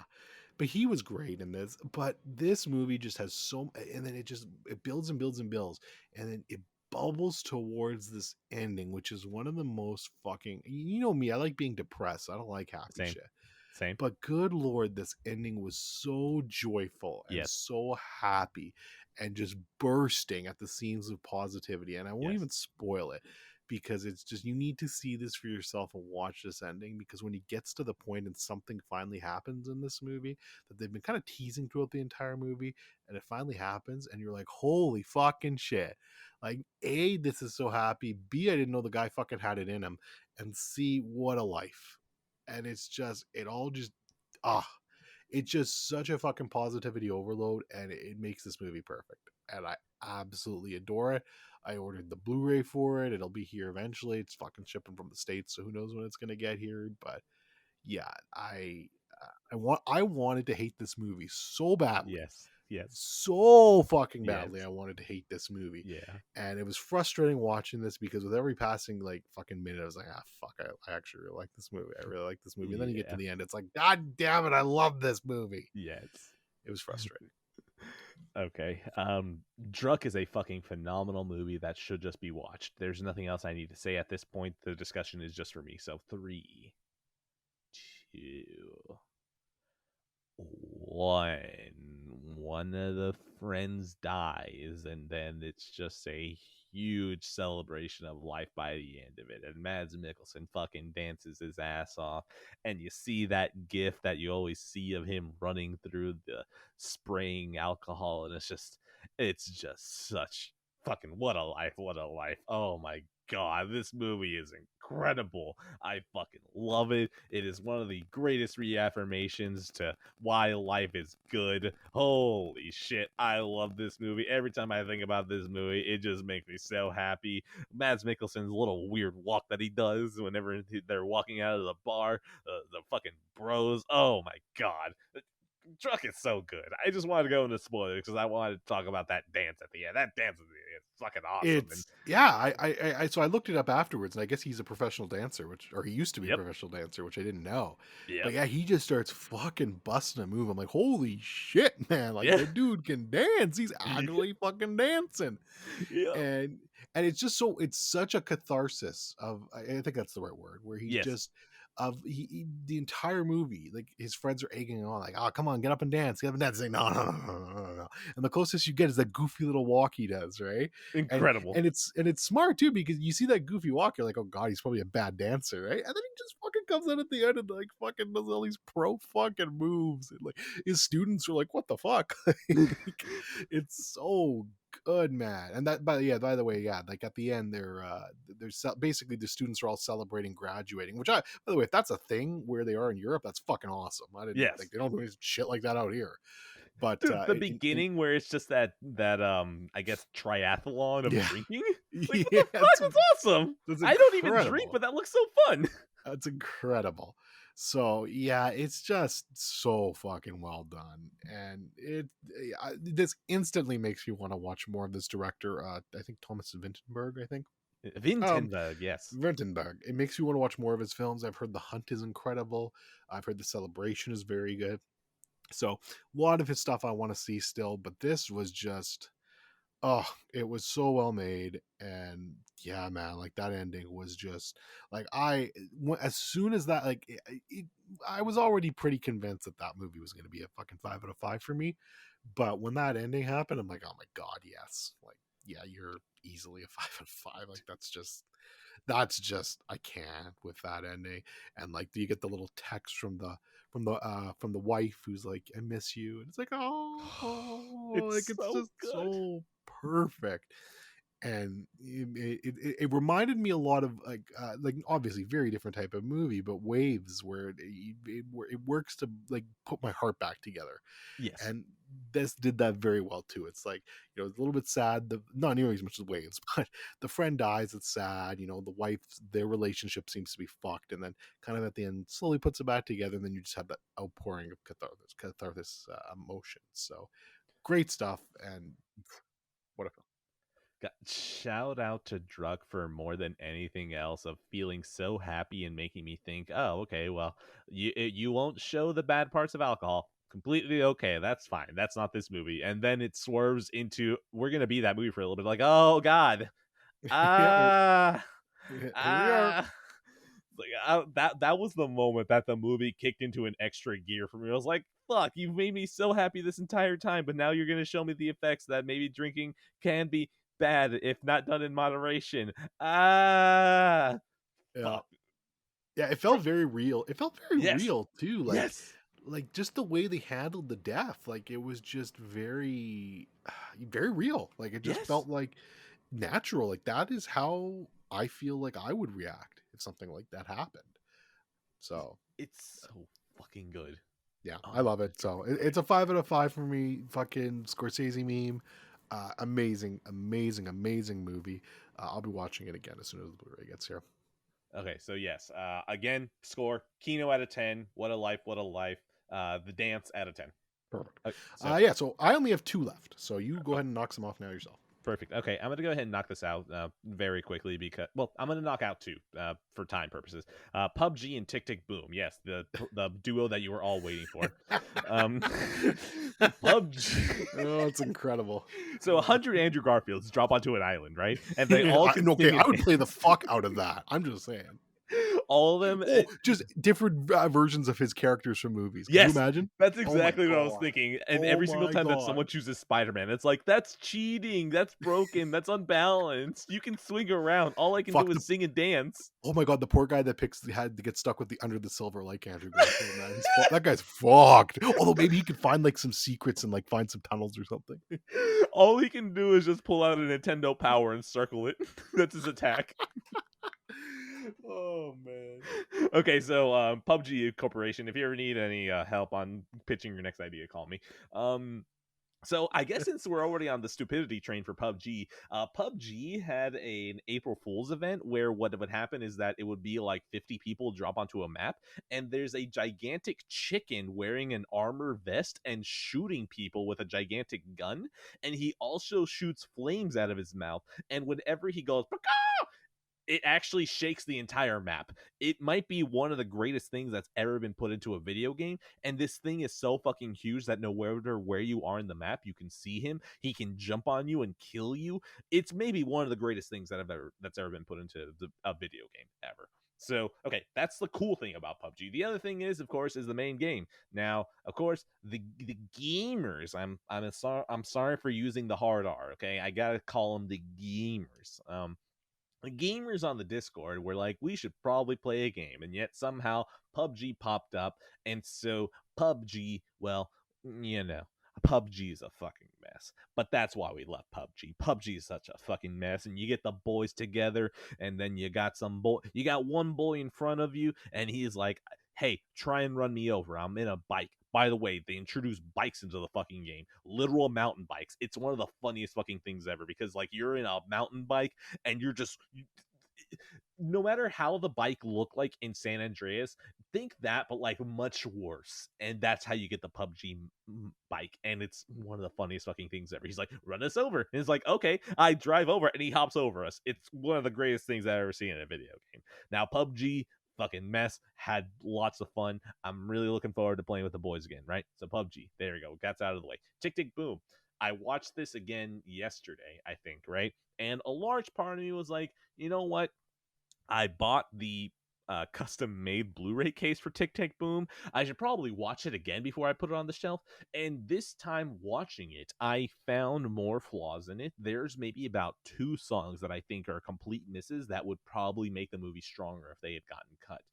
But at the end of the day, that's pretty much a criticism I can level at it. But at the end of the day, it still did not change how I feel about the movie. I still really love this movie. That third act, whenever the song started hitting, the setup to the fact that there is a second act song that needs to be written, and the fact that that song hits fucking hard and it becomes the entire focal point of the movie.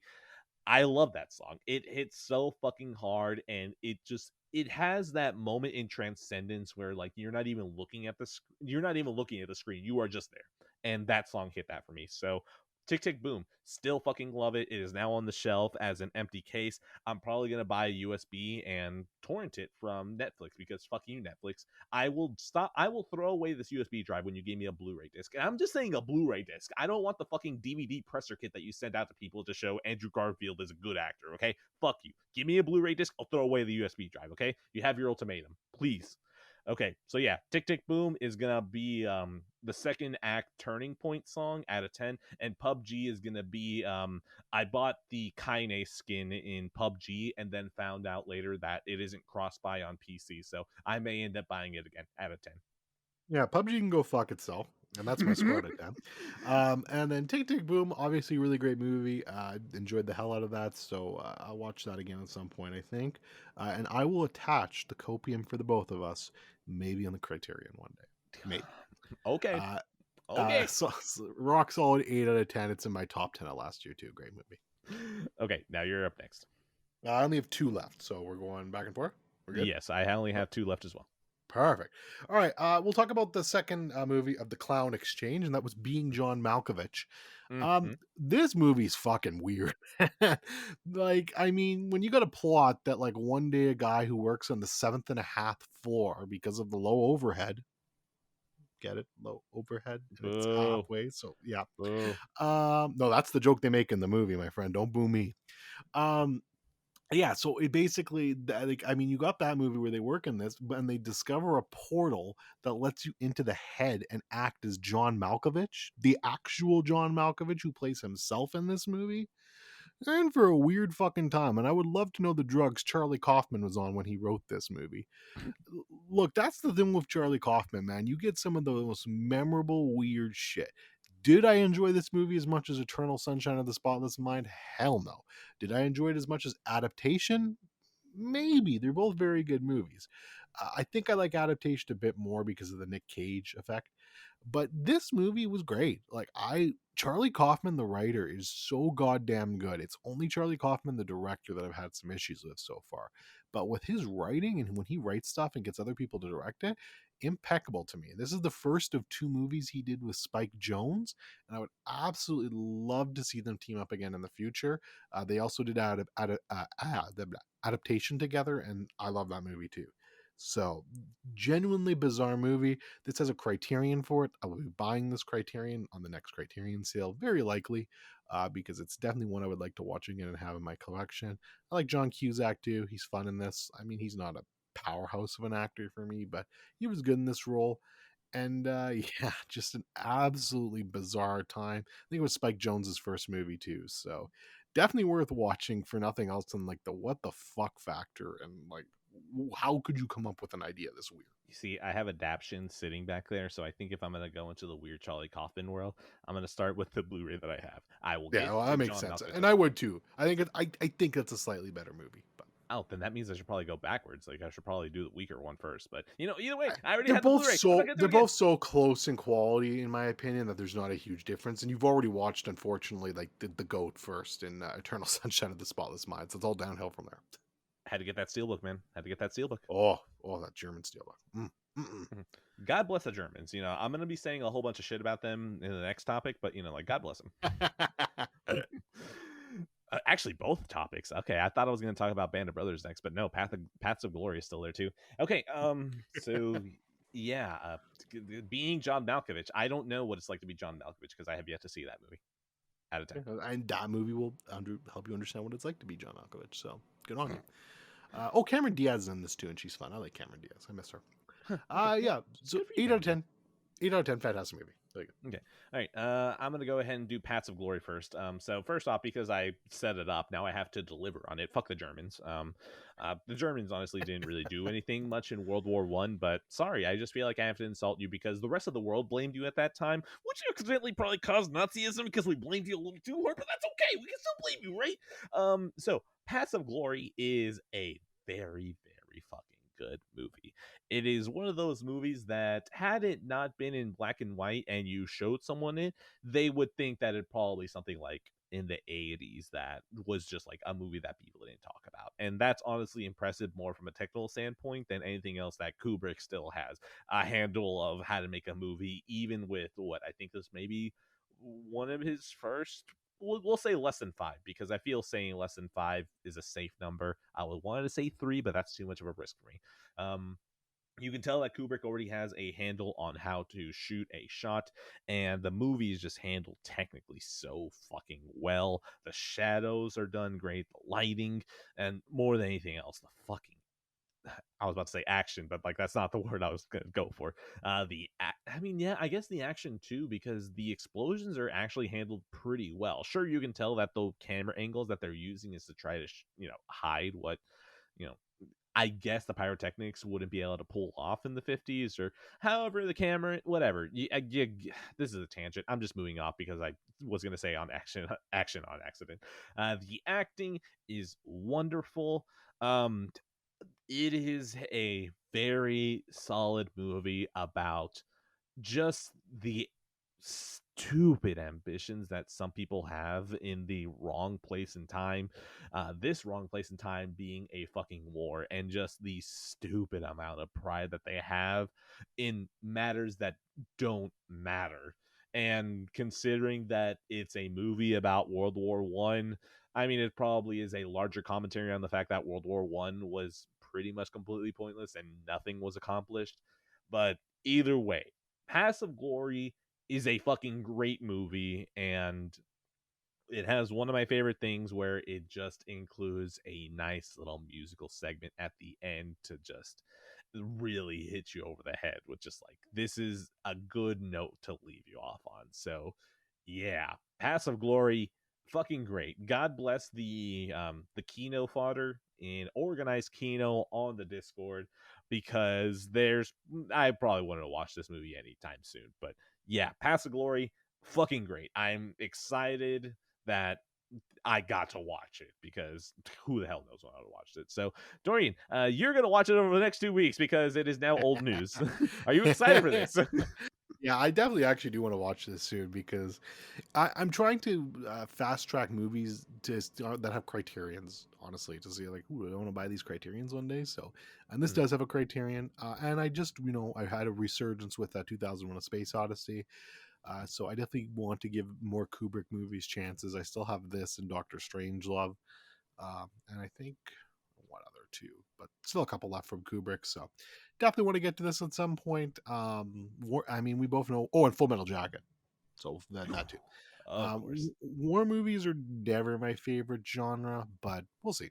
Now, the thing I'm going to say is that this one is a movie about a war, but it's not a war movie. Like Okay. it just uses that setting to just really show that, wow, you can still be a shitbag even through this, huh? Yeah, that sounds more appealing to me. So excited for that. All right, so yeah, Paths of Glory is going to be a Kino out of 10. I'm comfortable saying that. I don't think I'll ever need to have it in my collection, but like, damn, ooh, that's a fucking fine made film. So, back to you for your last one. The last one is the just recently released Everything, Everywhere, All at Once. Ending it strong. This is by a pair of directors, lovingly known as Daniel Schneiert and Schneiert. Fuck, I can't with names. Oh, it's two of them? And Daniel Kwan. So these gentlemen, they also made Swiss Army Man, which I talked about a couple episodes ago. I lose track of time with these episodes, man, so easily. Sounds right. And Swiss Army Man was really good. I liked the hell out of that movie way more than I was expecting. So I had decent expectations going into this movie. The trailer didn't do much for me, and the kind of hype behind it was a little bit ridiculous. So it was like, oh man, like people are getting a little bit crazy. My contrarian boner is starting to rise a little bit here, as I like to call it. But good fucking god, this movie is an experience everyone should just do, man. It is a sensory overload at its finest. I fucking hate the me that they used to do where you see this movie. Here, I'll do my movie trailer voice. Okay. You watch this movie, you'll laugh, you'll cry. Like, I hate that. It's so fucking cliche. But good lord, if it isn't fucking true with this movie. I was fucking full on, nearly ugly crying at least twice in this movie. And Ooh. it was in between some of the most fucking gut bursting laughs I've had in a theater in a long time. Everything about this movie is crafted so expertly. And it's the type of movie too where if you just looked at the screenplay for this movie and you read it, like I know if I picked up this screenplay and I read this screenplay, I'd be like, this is the stupidest sounding fucking movie I've ever seen in my life. Like, it's the type of thing where if you didn't have a pair of directors or director who knew what the fuck they were doing, that this movie could have fallen flat in so many ways. Because this movie is like the circus act, the guy who spins all the plates at once. That's this fucking movie. And if one of those fucking plates come tumbling down, everything is coming tumbling down with this movie. Nothing does. It's an absolute flawless masterpiece. Michelle Yeoh is here, and she is amazing and incredible in this movie. Stephanie Hsu, she's barely been in anything. She's basically an unknown, puts on a incredible performance. Ki-Hu Kwan, you know him from the Indiana Jones movies probably. He's in this. I would be stunned. Actually, I'm not going to be stunned. I'm going to be pissed when he doesn't get a Best Supporting Actor nomination because he absolutely deserves it for this role. Jamie Lee Curtis is here letting her freak flag fly, and she's just having so much fun in this fucking movie. Oh my god, this movie is incredible. I need to go see it again, but it's one of the best experiences I've had in theaters. Honestly, probably since, if I'm being honest, probably since I've seen The Lighthouse. It's been a long time, but this movie was just incredible. Now, this is either going to be something that I show up for the theater right at the end of its run, or I am going to blind buy 4K whenever it comes out. Which is it going to be? I don't know, but god damn it. God bless the Green Knight for showing me that my theater setup was actually pretty good, because I just remember watching that in theaters and thinking, oh shit, my theater was actually pretty good at fighting this. And I think now that the Green Knight is out, I still need to watch that again and in the theater room to see if, if I'm right or not. But god, I really want to watch this one because this was not on my radar at all. So I don't hear anything besides everyone saying it's good. Now, here's the thing. I know everyone's like, holy shit, wow, wow, wow. I don't listen to that. I just listen, okay, positive or negative? Positive? Okay, cool. Then I guess it'll be worthwhile. I don't really try to think about hype or anything like that. So at least until after the movie where it's like, y'all fuckers really like this that much, huh? Okay, all right. So I want to watch this. It's pretty much where I'll leave it. So yeah, I will get to it out of 10. Yeah, so for me, it's an easy, my second Scorsese 5 out of 5 out of 10, or 5 out of 10, 10 out of 10, 5 out of 5.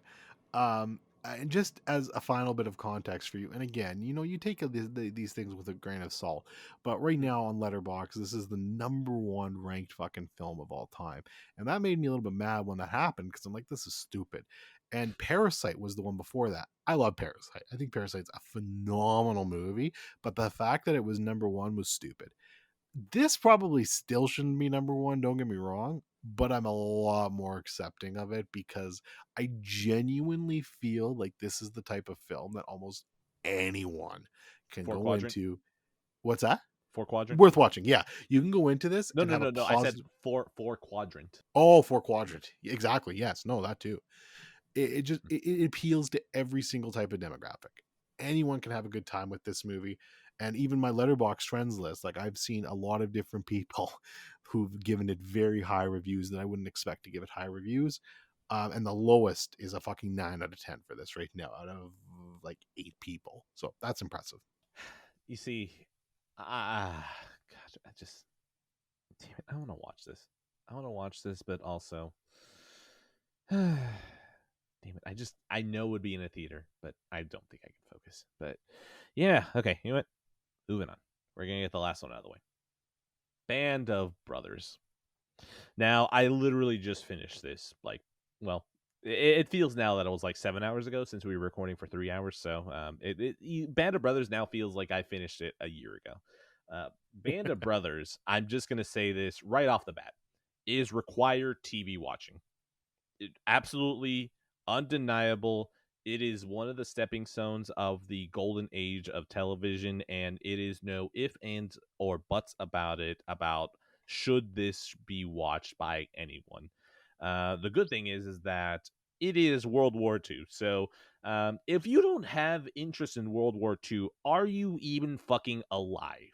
Like, that's just, I don't think that there's anyone who would be like, World War II, that's boring. It's like, have you not looked into World War II at fucking all? So, Band of Brothers, it is, I think it was given like $120 million for 10 episodes, HBO in the year 2001, with Tom Hanks and Steven Spielberg attached to it, what, 3, 4, 5 years after Saving Private Ryan. So if Steven Spielberg, the fucking goat of World War II movies, back to back with Schindler's List and Saving Private Ryan, tells you, hey, I need $120 million to give you 10 hours of more World War II, you say yes. If Steven Spielberg and Tom Hanks tell you, hey, we want 10 hours from you to tell you about World War II, you say yes. It does not matter how you watch Band of Brothers. You watch Band of Brothers. Band of Brothers is that fucking good. It is a show that I started watching alone, and while I was working today, I texted my wife and I was like, "Hey, I want to watch the last 2 episodes before I record. Do you care if I do that?" And she's like, "I want to watch those last 2 episodes." I did not watch most of the episodes with her. She just wandered by and then started watching them like if she was a stray dog that I started feeding, right? So, Band of Brothers, the fact that it gravitated and brought my wife to actually start watching it. And here's the thing, she is a bit squeamish about violence, and the fact that even the violence still didn't deter her, that has the makings of something that if she liked it, gravitated towards it, and then still wanted it, then that just makes me think that Band of Brothers is not only something that I think is good, it is something I can recommend to literally anyone. Band of Brothers is that fucking good, and I don't want to say what episode it is, but there is an episode that I just felt like I wasn't breathing. And it is something that it just reminds you that Spielberg understands World War II fucking better than almost any other director. And Band of Brothers, fucking incredible. Honestly, this is one thing that I do want to mention. All the episodes open up with firsthand accounts from the real people that the show is based off of. And every single fucking word they say, as well as all the actors who are portraying them in the show, remind you why they're fucking called the greatest generation as their fucking title. All right, you got baby boomers, you got Gen Z, and you have the greatest generation. And the way that these people talk and the way that these actors portray them makes you just remember that these fucking people had a job to do and they fucking executed on it.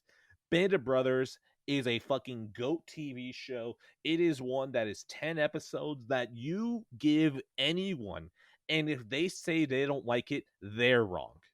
That's how fucking good Band of Brothers is. I toss it to you. Yeah, it's one that's been on my watch list for a long time. So hopefully Bump it it's up. something I. What's that? Bump it up. Yeah, I think I will. I'm committed to Doctor Who next, but I think after Doctor Who, I will do Band of Brothers and bump it up to that position. Because I think it's on Crave, and it's only 10 episodes, so it's not bad. I actually, I'll see. Maybe I'll sneak in him before Doctor Who, but I've been putting on Doctor Who for so long, even longer. We'll see. I'm telling you right now, this is one that I would stake all my credibility on. Like, that is how strong it is. Like, literally, not even just you, anyone listening to this. If you do not like Band of Brothers, and I have enforced it as much as I can, that is my way of saying that I never want you to listen to another recommendation of mine again.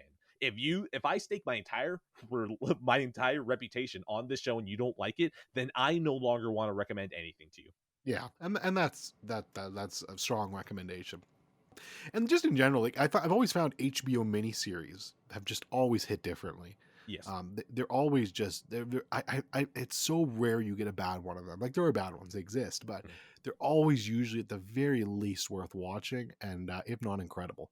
So definitely on my list. I will bump it up because it is something I want to check out. I've always wanted to watch it. So unfortunately, I can't provide much more commentary on it here because it's a classic and I've heard it's good. But hopefully, in the coming weeks, we can have a better discussion on it once I see it because, yeah, it's definitely something that's been on my radar for a while, and I'll probably bump it up here as fast as I can. In the middle of godforsaken Twin Peaks right now and the worst stuff, but as soon as that's done, we'll see. Maybe we'll sneak that in there.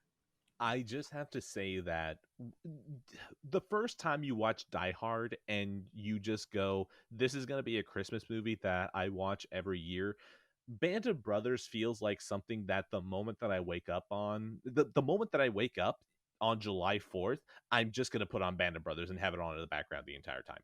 Like, that is the level of, like, I can't fucking believe that a show that 10 episodes, huge cast of characters that honestly, I remember maybe 3 names out of like almost 4 platoon worth of soldiers that they give you.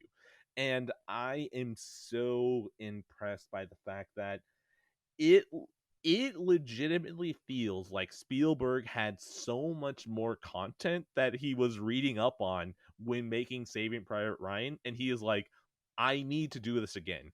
And I have no fucking idea how they did this on 120 million for like 10 episodes, because like this movie has the exact same amount of consistency as Saving Private Ryan in like the ability to show you shit and you buy it. So I think really the only thing that may be a little iffy is sometimes the CGI, like in 3 times in like over 10 hours, looks bad.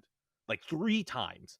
And considering that this is a mini series from 2001, how the fuck did you do this?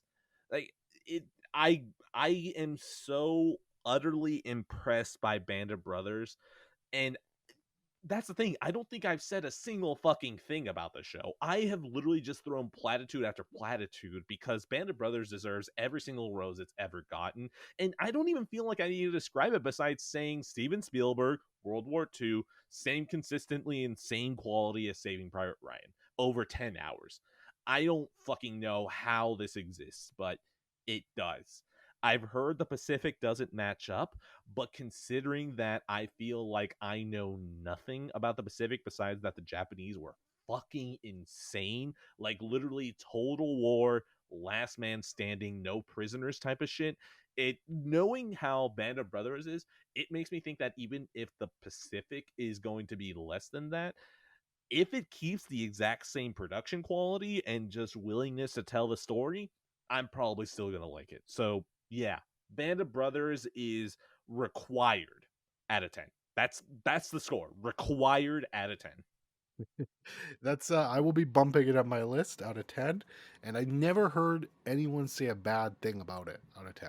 So I think people haven't said good enough things, and I've never heard a bad thing about it. I just don't think that people push Band of Brothers hard enough, and that's why I want to push it harder. Yeah, that's fair. Well, I'm excited. I will definitely check that out soon. So good stuff. All right, was that the episode? That is slightly over 3 hours, but well, we had a good streak. That is fine. That means we are good. My wife might still be up. She's going to be annoyed as fuck because I'm going to watch an episode of The Pacific, or I may watch something else because I may have forgotten what I was talking about during this episode. So, all right, end card, all good shit. Hey, look at you. You got to the end of the episode.